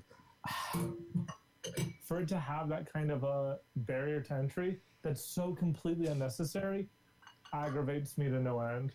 But, I understand your complaints, guys. I really do. I just remember seeing that discourse. I mean, like I said, I guess like maybe I've just been so desensitized to it all my life, and maybe like then when I see like I just never really thought like like when people see like a boob, and all of a sudden they're like oh, I don't know, man, I don't know about this anime stuff, I don't know, bro. I guess that kind of also sprouts from something deeper in them. Like it's something that goes way back to some part of their life. Like I think that's just what that sort of thing comes in with, like a gag reflex to fan service or whatever, or something triggering. Is that no. I want to say this. I want to say something. I mean, but I'm not saying like, I mean, if there was something that bothered them, okay, that's fine. I mean, it's like that's cool in the gang. I mean, I want to stress, if something bothered you, oh well, cool in the gang. It happens, I don't think it's about that though. I honestly don't. I think that fan service in anime, and you're not necessarily in deep on anime, or you only watch anime that stray away from fan service. And you see fan service, it's less, oh, this bothers me, and more, oh, the goal of this piece of media is something counter to what I want in the media I consume. Yeah, it's not about like, oh, I don't want to see boobs. People still want to see boobs. They just don't want to see it in their media in a like way that can be demeaning. And so when you see a little bit of fan service, that's a red flag. There's more fan service and more demeaning, the higher potential for like the media to be demeaning towards women, or like serve an audience that you disagree with. And so it's not about like, oh, I don't like boobs. It's more, oh, I don't like what this show is trying to do. And the Segawa thing in episode 1 is the red flag. Yeah. And also, Miles, I want to ask you this, and if you don't know, that's totally cool. Don't worry about it. But I just thought I'd ask because I know you have a bit more insight to this, and you have gone to PA works and you've talked to some people who are from the industry. If you don't know, that's fine. But if you do know, was Ai Kunogi based off of anyone IRL? Like, I know that sounds a little sporadic, but I just thought I'd ask that because what? Who? The girl from Shirobako, that chick with the sort of bulb haircut who doesn't really speak, and she's She's just like, like that kind of thing. okay. I was just gonna say, like, I would actually take back on my word if she was, and I'd be like, okay, disregard my opponent. I'm an asshole, but like, okay, so she's not. Okay, then good, because I'm sorry, but I really have to say that, especially if she's not based off in it, and she is just a fictional character. That's my biggest number one genuine check off. Like, my negative about the show was that character. Like, that just took me out. Like, if she's based off a real person, my apologies. I take back everything I said. But since confirmed she isn't. Yeah, that was really uncomfortable and just kind of like, really, like, this isn't cute. I people do find this cute. Talk to somebody about this. I'm sorry. I know it sounds really picky to me, but it's just like. That's not cute. Like, you don't have all of a sudden these like groups of like realistic people who talk like people and act like adults and act like people. They're flawed. You don't in the middle of that have all of a sudden this like random weird like what seems like a weird stereotype of a mentally disabled person and then dolly that up like it's cute. Like, no. That's kind of gross. I'm sorry. That's really shitty and gross. That's not cute. That's not funny. I don't find what she does funny. I think what she does is irritating. I think she's like, I'm sorry. Go to a doctor. Get yourself checked out. Good Lord. That's not cute. That's not quirky. That's fucking gross. Jesus.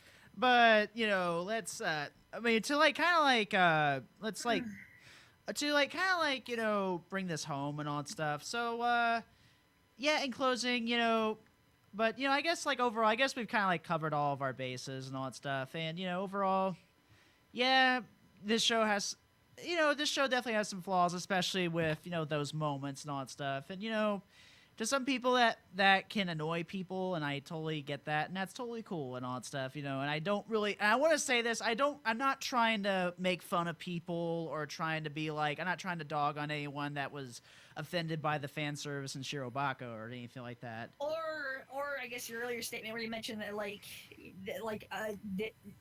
this character is blank. I think that's what you mean too, and that like I'm not bagging on anybody who actually does follow into that. Like, your character is blank. Like, your character is this, or your character, or your favorite is this, or your favorite is that. Yeah, I mean, if you think that, that's cool. I mean, I might be a little, but I don't think of you as a bad person if you do it. So But you're a bad person if you don't like Shirobako. Yeah, I think totally. we can all agree there. Okay. Like, if you don't, like, fuck you. You suck. Get out of here. Don't ever watch anime again. I forbid you. If I see you watching anime and you don't like Shirobako, I will come to your house. I will destroy your DVDs. I will urinate on your figures. I will and dubstep on your face. On fire. And it's so funny because my fiance does not like Shirobako. What am I doing? I'm sorry. What? My fiance does not like Shirobako. You gotta get that girl. You gotta be like, girl, you're gonna watch this and you're gonna appreciate it, and then be like, yo, oh my god, why? No. But she's cried. No, she doesn't like the main girls.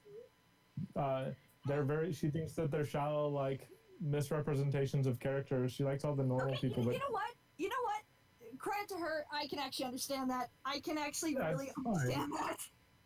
Yeah, no, I actually think her issue is completely valid because the main girls, they have the least personality but the most development. So, yeah. And they're very much like. That's also a little jarring too. Like, huh? Okay. Yeah. Okay. I just think I think that living with someone and eventually getting married to someone who does not like Shirobako, which is and my closing thought on Shirobako is it's one of the most important anime of the last 20 years, even if you don't think it's the best, and I think it's one of the best. Yeah, I definitely think it's an important show. Yeah, you have to watch it, and there are some things that may be hard for you to get past, and it is there's some very like legitimate concerns with it that we've discussed, or things like the fact that the 5 main girls can be considered insert characters if you don't open your hearts to them. And because you need to open your hearts to the 5 main characters, or you're not going to like the show. And I do, and I did, and because they're so basic, it was easy to relate to them. But because they're so basic, they also had the most room to grow, and they grew, and they were wonderful, and I care about them genuinely, even though on paper they look somewhat shallow. They are really meaningful and fleshed out to me. And I think that that's okay. I think it's okay to have those kind of characters. And yeah, sorry they all have the same face. That's really annoying, but I love Shirobako. XB or something like that. But, Okay, Miles, Miles, I love you for saying that. Like, sorry they have the same face. Like, nice. I love that bit of brutal criticism.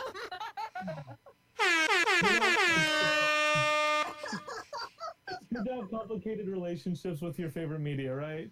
yeah. Yeah, exactly. I think that especially comes up when it's your favorite thing. Like, oh god, it is my favorite, but yo, there's fucking loads of shit that it's like, okay, I can get this. Let me.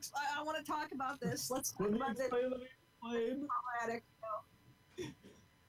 All right, Not to brutally, beat the joke, not to beat the dead horse of this joke, but like, your fave's problematic. No.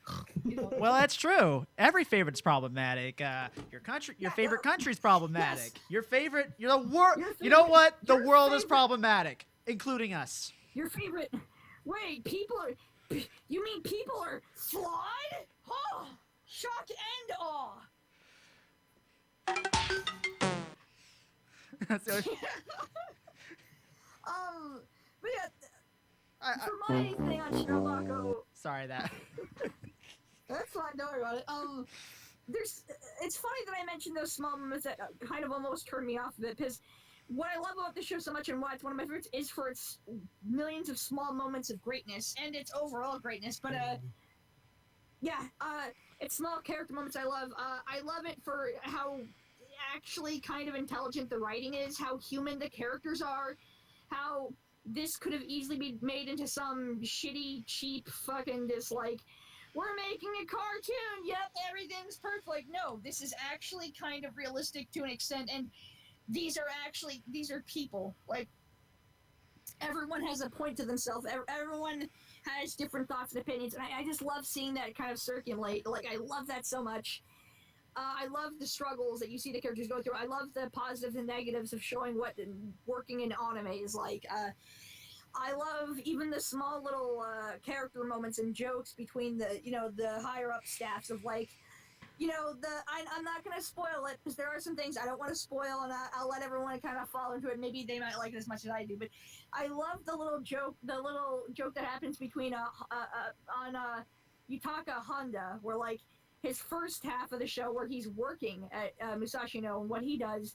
I love what happens to him post the end of Exodus. That is also one of the funniest gags ever, and I love everyone's reaction to it.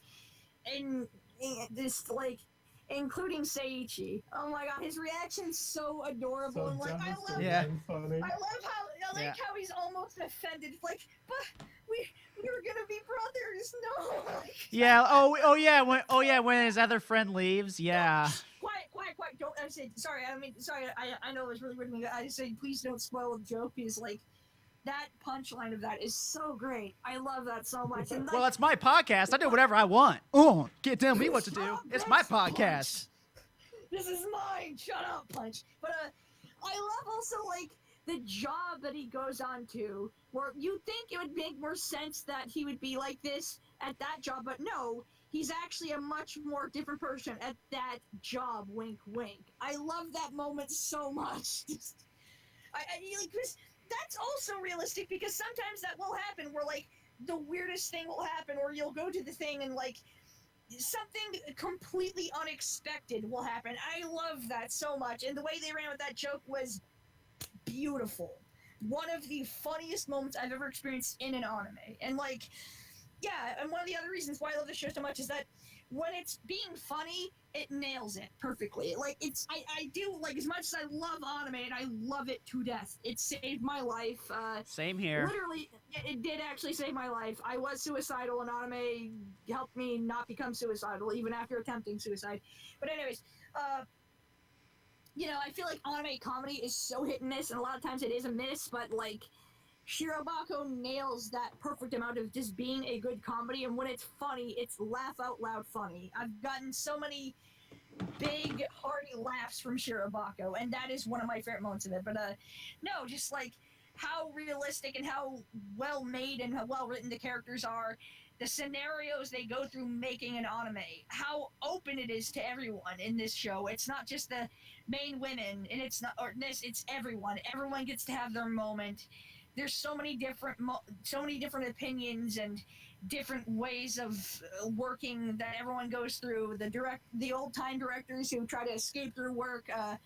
The head of the studio who's also the chef, and he loves his job being the chef. The people who procrastinate at their work, even though that's their job and they love doing it, they also procrastinate because it's like, oh God, I'm so afraid of fucking up. And, having to be locked into a room or a little mini jail cell to finish, your cell because you have to do it. And like, sorry, if you have to go to the bathroom, shit in the coffee can. That's your bathroom.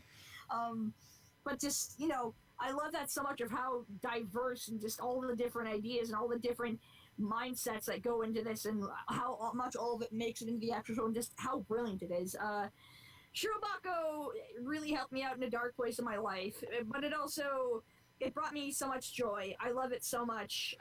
It really is honestly one of my favorite anime of all time. And there's so much that like even after like probably like 2 hours of talking about this, there's still so much more I could talk about with Shirobako. That's how much definitely. That's how much I love this show. And yeah, if I could just say, like, I guess to really wrap up my point,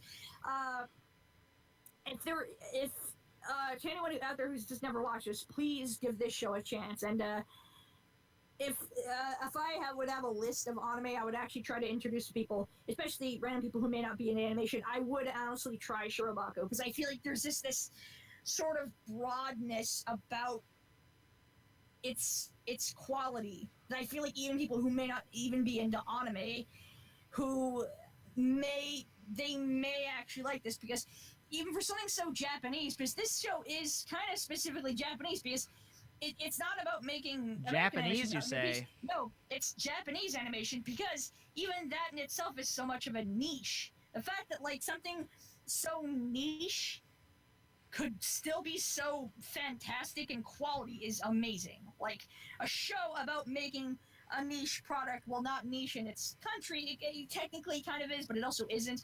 Wherever else it's still kind of niche, could still be so competent and wonderfully written and wonderfully animated and wonderfully done. That just blows my mind, and I can't help but love it. Just love every second of it. Sorry, I'm just gushing and fucking just blah, I'm a big old dumb nerd who's just blubbering on, but so very much. Well, Chris, I'm just gonna blast you with this. Ooh, nobody gives a shit. Then why the hell are we talking about this over the past 2 hours, you fucker? I don't You know. don't get to do that. You do not get to do that when we've all been blubbering on for like 2.5 hours. Like, oh, you think you're funny? Don't make me come over there because I will. Oh, really? You Let's. fucker. Well, I'm the one with the board here, so. I love that you can try to use that after like 2 hours of talking about Shirobako. Like, oh, nobody gets so like, fuck you. Yes, you do. You do not get to pull that little like, look at all the fucks I don't give. Like, if you have to make a point about all the fucks you don't give, you still give a fuck. Sorry, I know that like went out of nowhere, but just like I just that logic, I hate it so much. Like, Well, oh, I wasn't. Well, I did. did give a fuck. I wanted to say I was just being. No, I was. I know.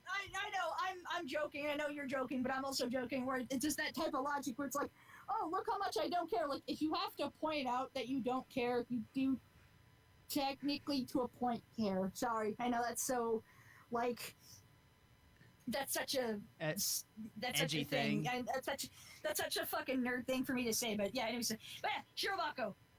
Okay. Masterpiece, one of my favorite anime of all time, in my top 3. God, I love it so much. Ugh.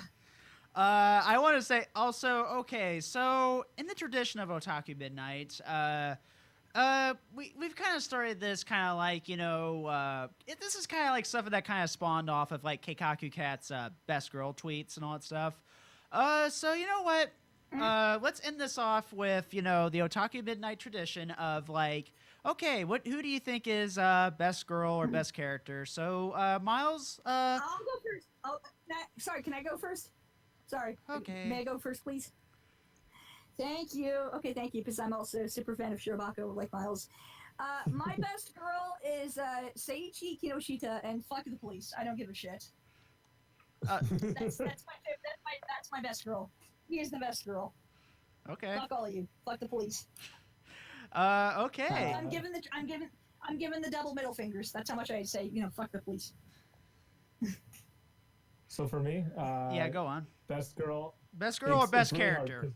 So I don't want to narrow it just to girls. I want to say that it can be boys too. Ali Miyamori is everything I want in an anime character, forever and always. But I need to clarify that with one other thing, and that is to say that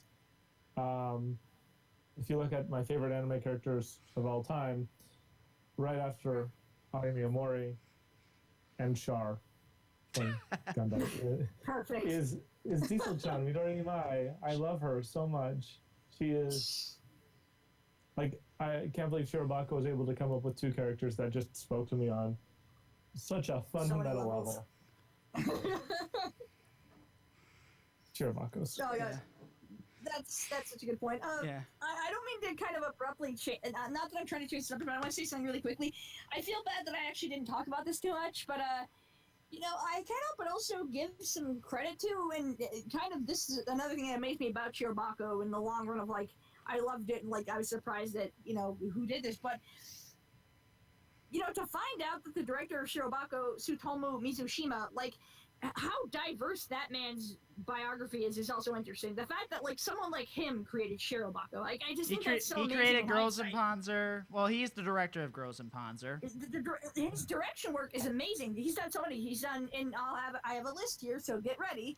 He's directed, and this first one is a guilty pleasure of mine. I loved it when I was younger. He's done Haregu. He's done Holic.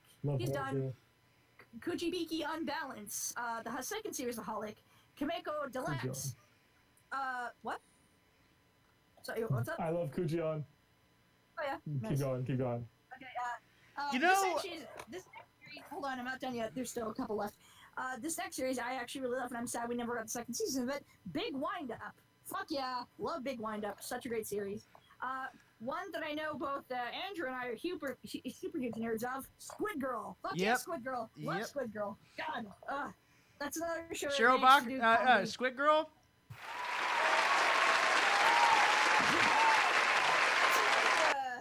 That's another comedy anime that actually managed to do comedy correctly. Yuremasu Azazel-san, Blood Sea. Oh my god, Blood Sea. Wow, that's Tony's favorite anime. Tone Dog's favorite anime. I was just gonna say Blood Sea. Oh man, that's another very polarizing anime. Another Yoshiraku, Girls on Panzer, Gunshiken Nidame. Apologies if I'm mispronouncing anything. Witchcraft Works, Shirobako, of course, and his 2 latest series, Prison School and The Lost Village. So man, like that's such an interesting and almost amazing body of work to do that much like weirdly diverse stuff. Like that's so amazing in hindsight. Like shit. He was behind. He was the director of the OVA of Dokudo-chan. Like, oh my god, fucking Dokudo-chan. Like, that's such a meme on itself. That show is a meme. Yeah, that show is. It's kind of. I remember seeing all the YouTube AMVs and GIFs of that, like in 2000, I think 5 or 6, and just like, holy shit, like, wow. Oh, 'cause that's attention. Don't go time. And all the memes where they're all chibi-fied and she like gets a giant spike hammer and like chops his head off with it or whatever, where they're all chibi-fied. Like, oh, it's cute because they're chibi-fied. And like, whoa.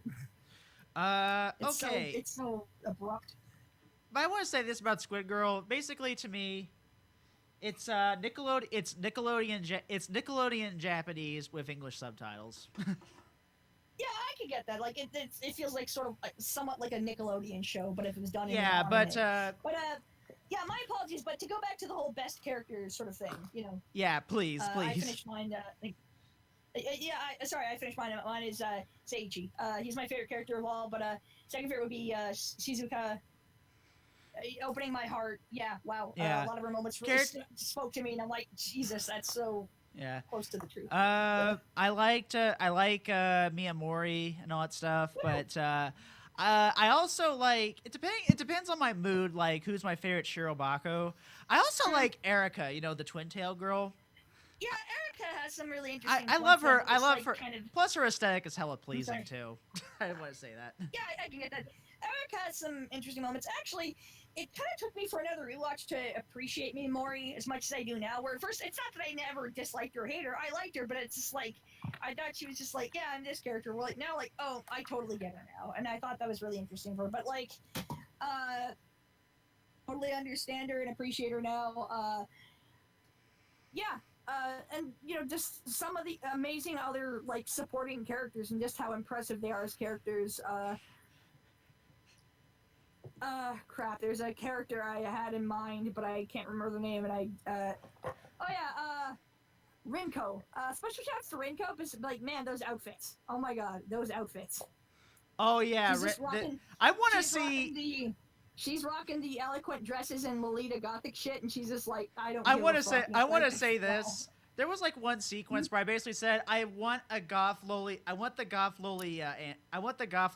sports anime. That's a sports anime I would watch. Yeah, because that was a poster. I want to see Kill Bride, or that was a parody off of Kill Bill. I want to see that. Here's please. I want to say one more thing as far as like other things besides best characters, but I want to see them pull a Kujibiki Unbalance where they actually like Aerial Girls Squad. They actually make it and it's like a legit thing and all that stuff. And it's an actual OVA or it's an actual series. I love that. The idea of that. I would actually watch that show. But on this note, I have to bounce, guys. Yeah, that's the reason why I was trying to speed it up. Sorry. My apologies. Yeah. About all the gushing, but yeah. All right. Well, we'll end it. Well, all right. Yeah, sure. Sorry, go on. Yeah, but overall, yeah, I really like my favorite character was definitely my favorite character was is Miyamori, the director, Seiichi Kinoshita, and Erica, and Taro for as annoying as he is. I really liked him. But yeah, guys, I really can't thank y'all enough for coming on. I really do appreciate it. And thank you for inviting me. I just when you told me the idea, I was like, oh my god, yes, please, can I be on? Like, I love that. Thank you so much. Yeah, I actually had you in mind for that because it's like, and thank you. And, I don't know when I started kind of like saying like, oh, let's get Miles in the mix. I was going like, there's no way I can't do a Shirobako show without Mr. Thomas here and all that stuff. The weird thing is, I think that was actually my idea, where I was like, I think Miles would really love Shirobako. We could try to get him on the show, and then like, oh my god, that could well, work. like I said, I don't remember the story on how like I was like, let's get Miles on. Okay. I'm pretty sure. Like I don't know. I'm not trying to be egotistical here, but like I'm pretty sure it was actually my idea because like I know Miles loves Shirobako. We could probably let's see if we can get him on the show. But yeah, I really do appreciate y'all being on. Shirobako is awesome, and any last minute plugs or whatever? Yeah, you want? Where can you find everybody? Yeah, you want? Okay, so Miles, where can they find you, man? I make most of my best tweets on the account @Crunchyroll, but for the most part, you can find me on Twitter.com at MilesExpress39. That's MilesExpress999. Woo! Yeah. Nice reference. I love that reference. That's so perfect. And where can they find you, Chibi? You can find me on Twitter at ChibiUFO, where I have my random musings about old ass video games, movies, anime, TV shows, any type of current media, books, whatever. Politics. Yeah, sure. Politics, SCW shit, because oh my god. And other stuff like that. You can follow me there. I'm there, and I do have a Tumblr. I don't really use it anymore. I just post like old video game music, but that's also Canadian UFO on there. And yeah, there you go. Those are my plugs. Okay, all right. And as where you can find me, you can find me on Twitter. It's at Cube the Third. It is spelled KYUUBETHE 3 RD. And of course, and if you really like this show and you watched all the way to the end, please like and subscribe. It really helps me out a lot. And also, drop a line on their Twitter at Otaku Midnight. yeah, Otaku_Midnight, and it's spelled exactly how it is. But there's an underscore between midnight because someone took Otaku Midnight all one word. Urgh, angry face. Bastards. I should, you know what? I'm definitely going to be trademarking Otaku Midnight. I will say that much. But yeah. All right. Well, that basically is going to do it for us. And even though an anime gets delayed every time we say it, this is Otaku Midnight. Try. See you all later, and thank you for coming. Take care, everybody.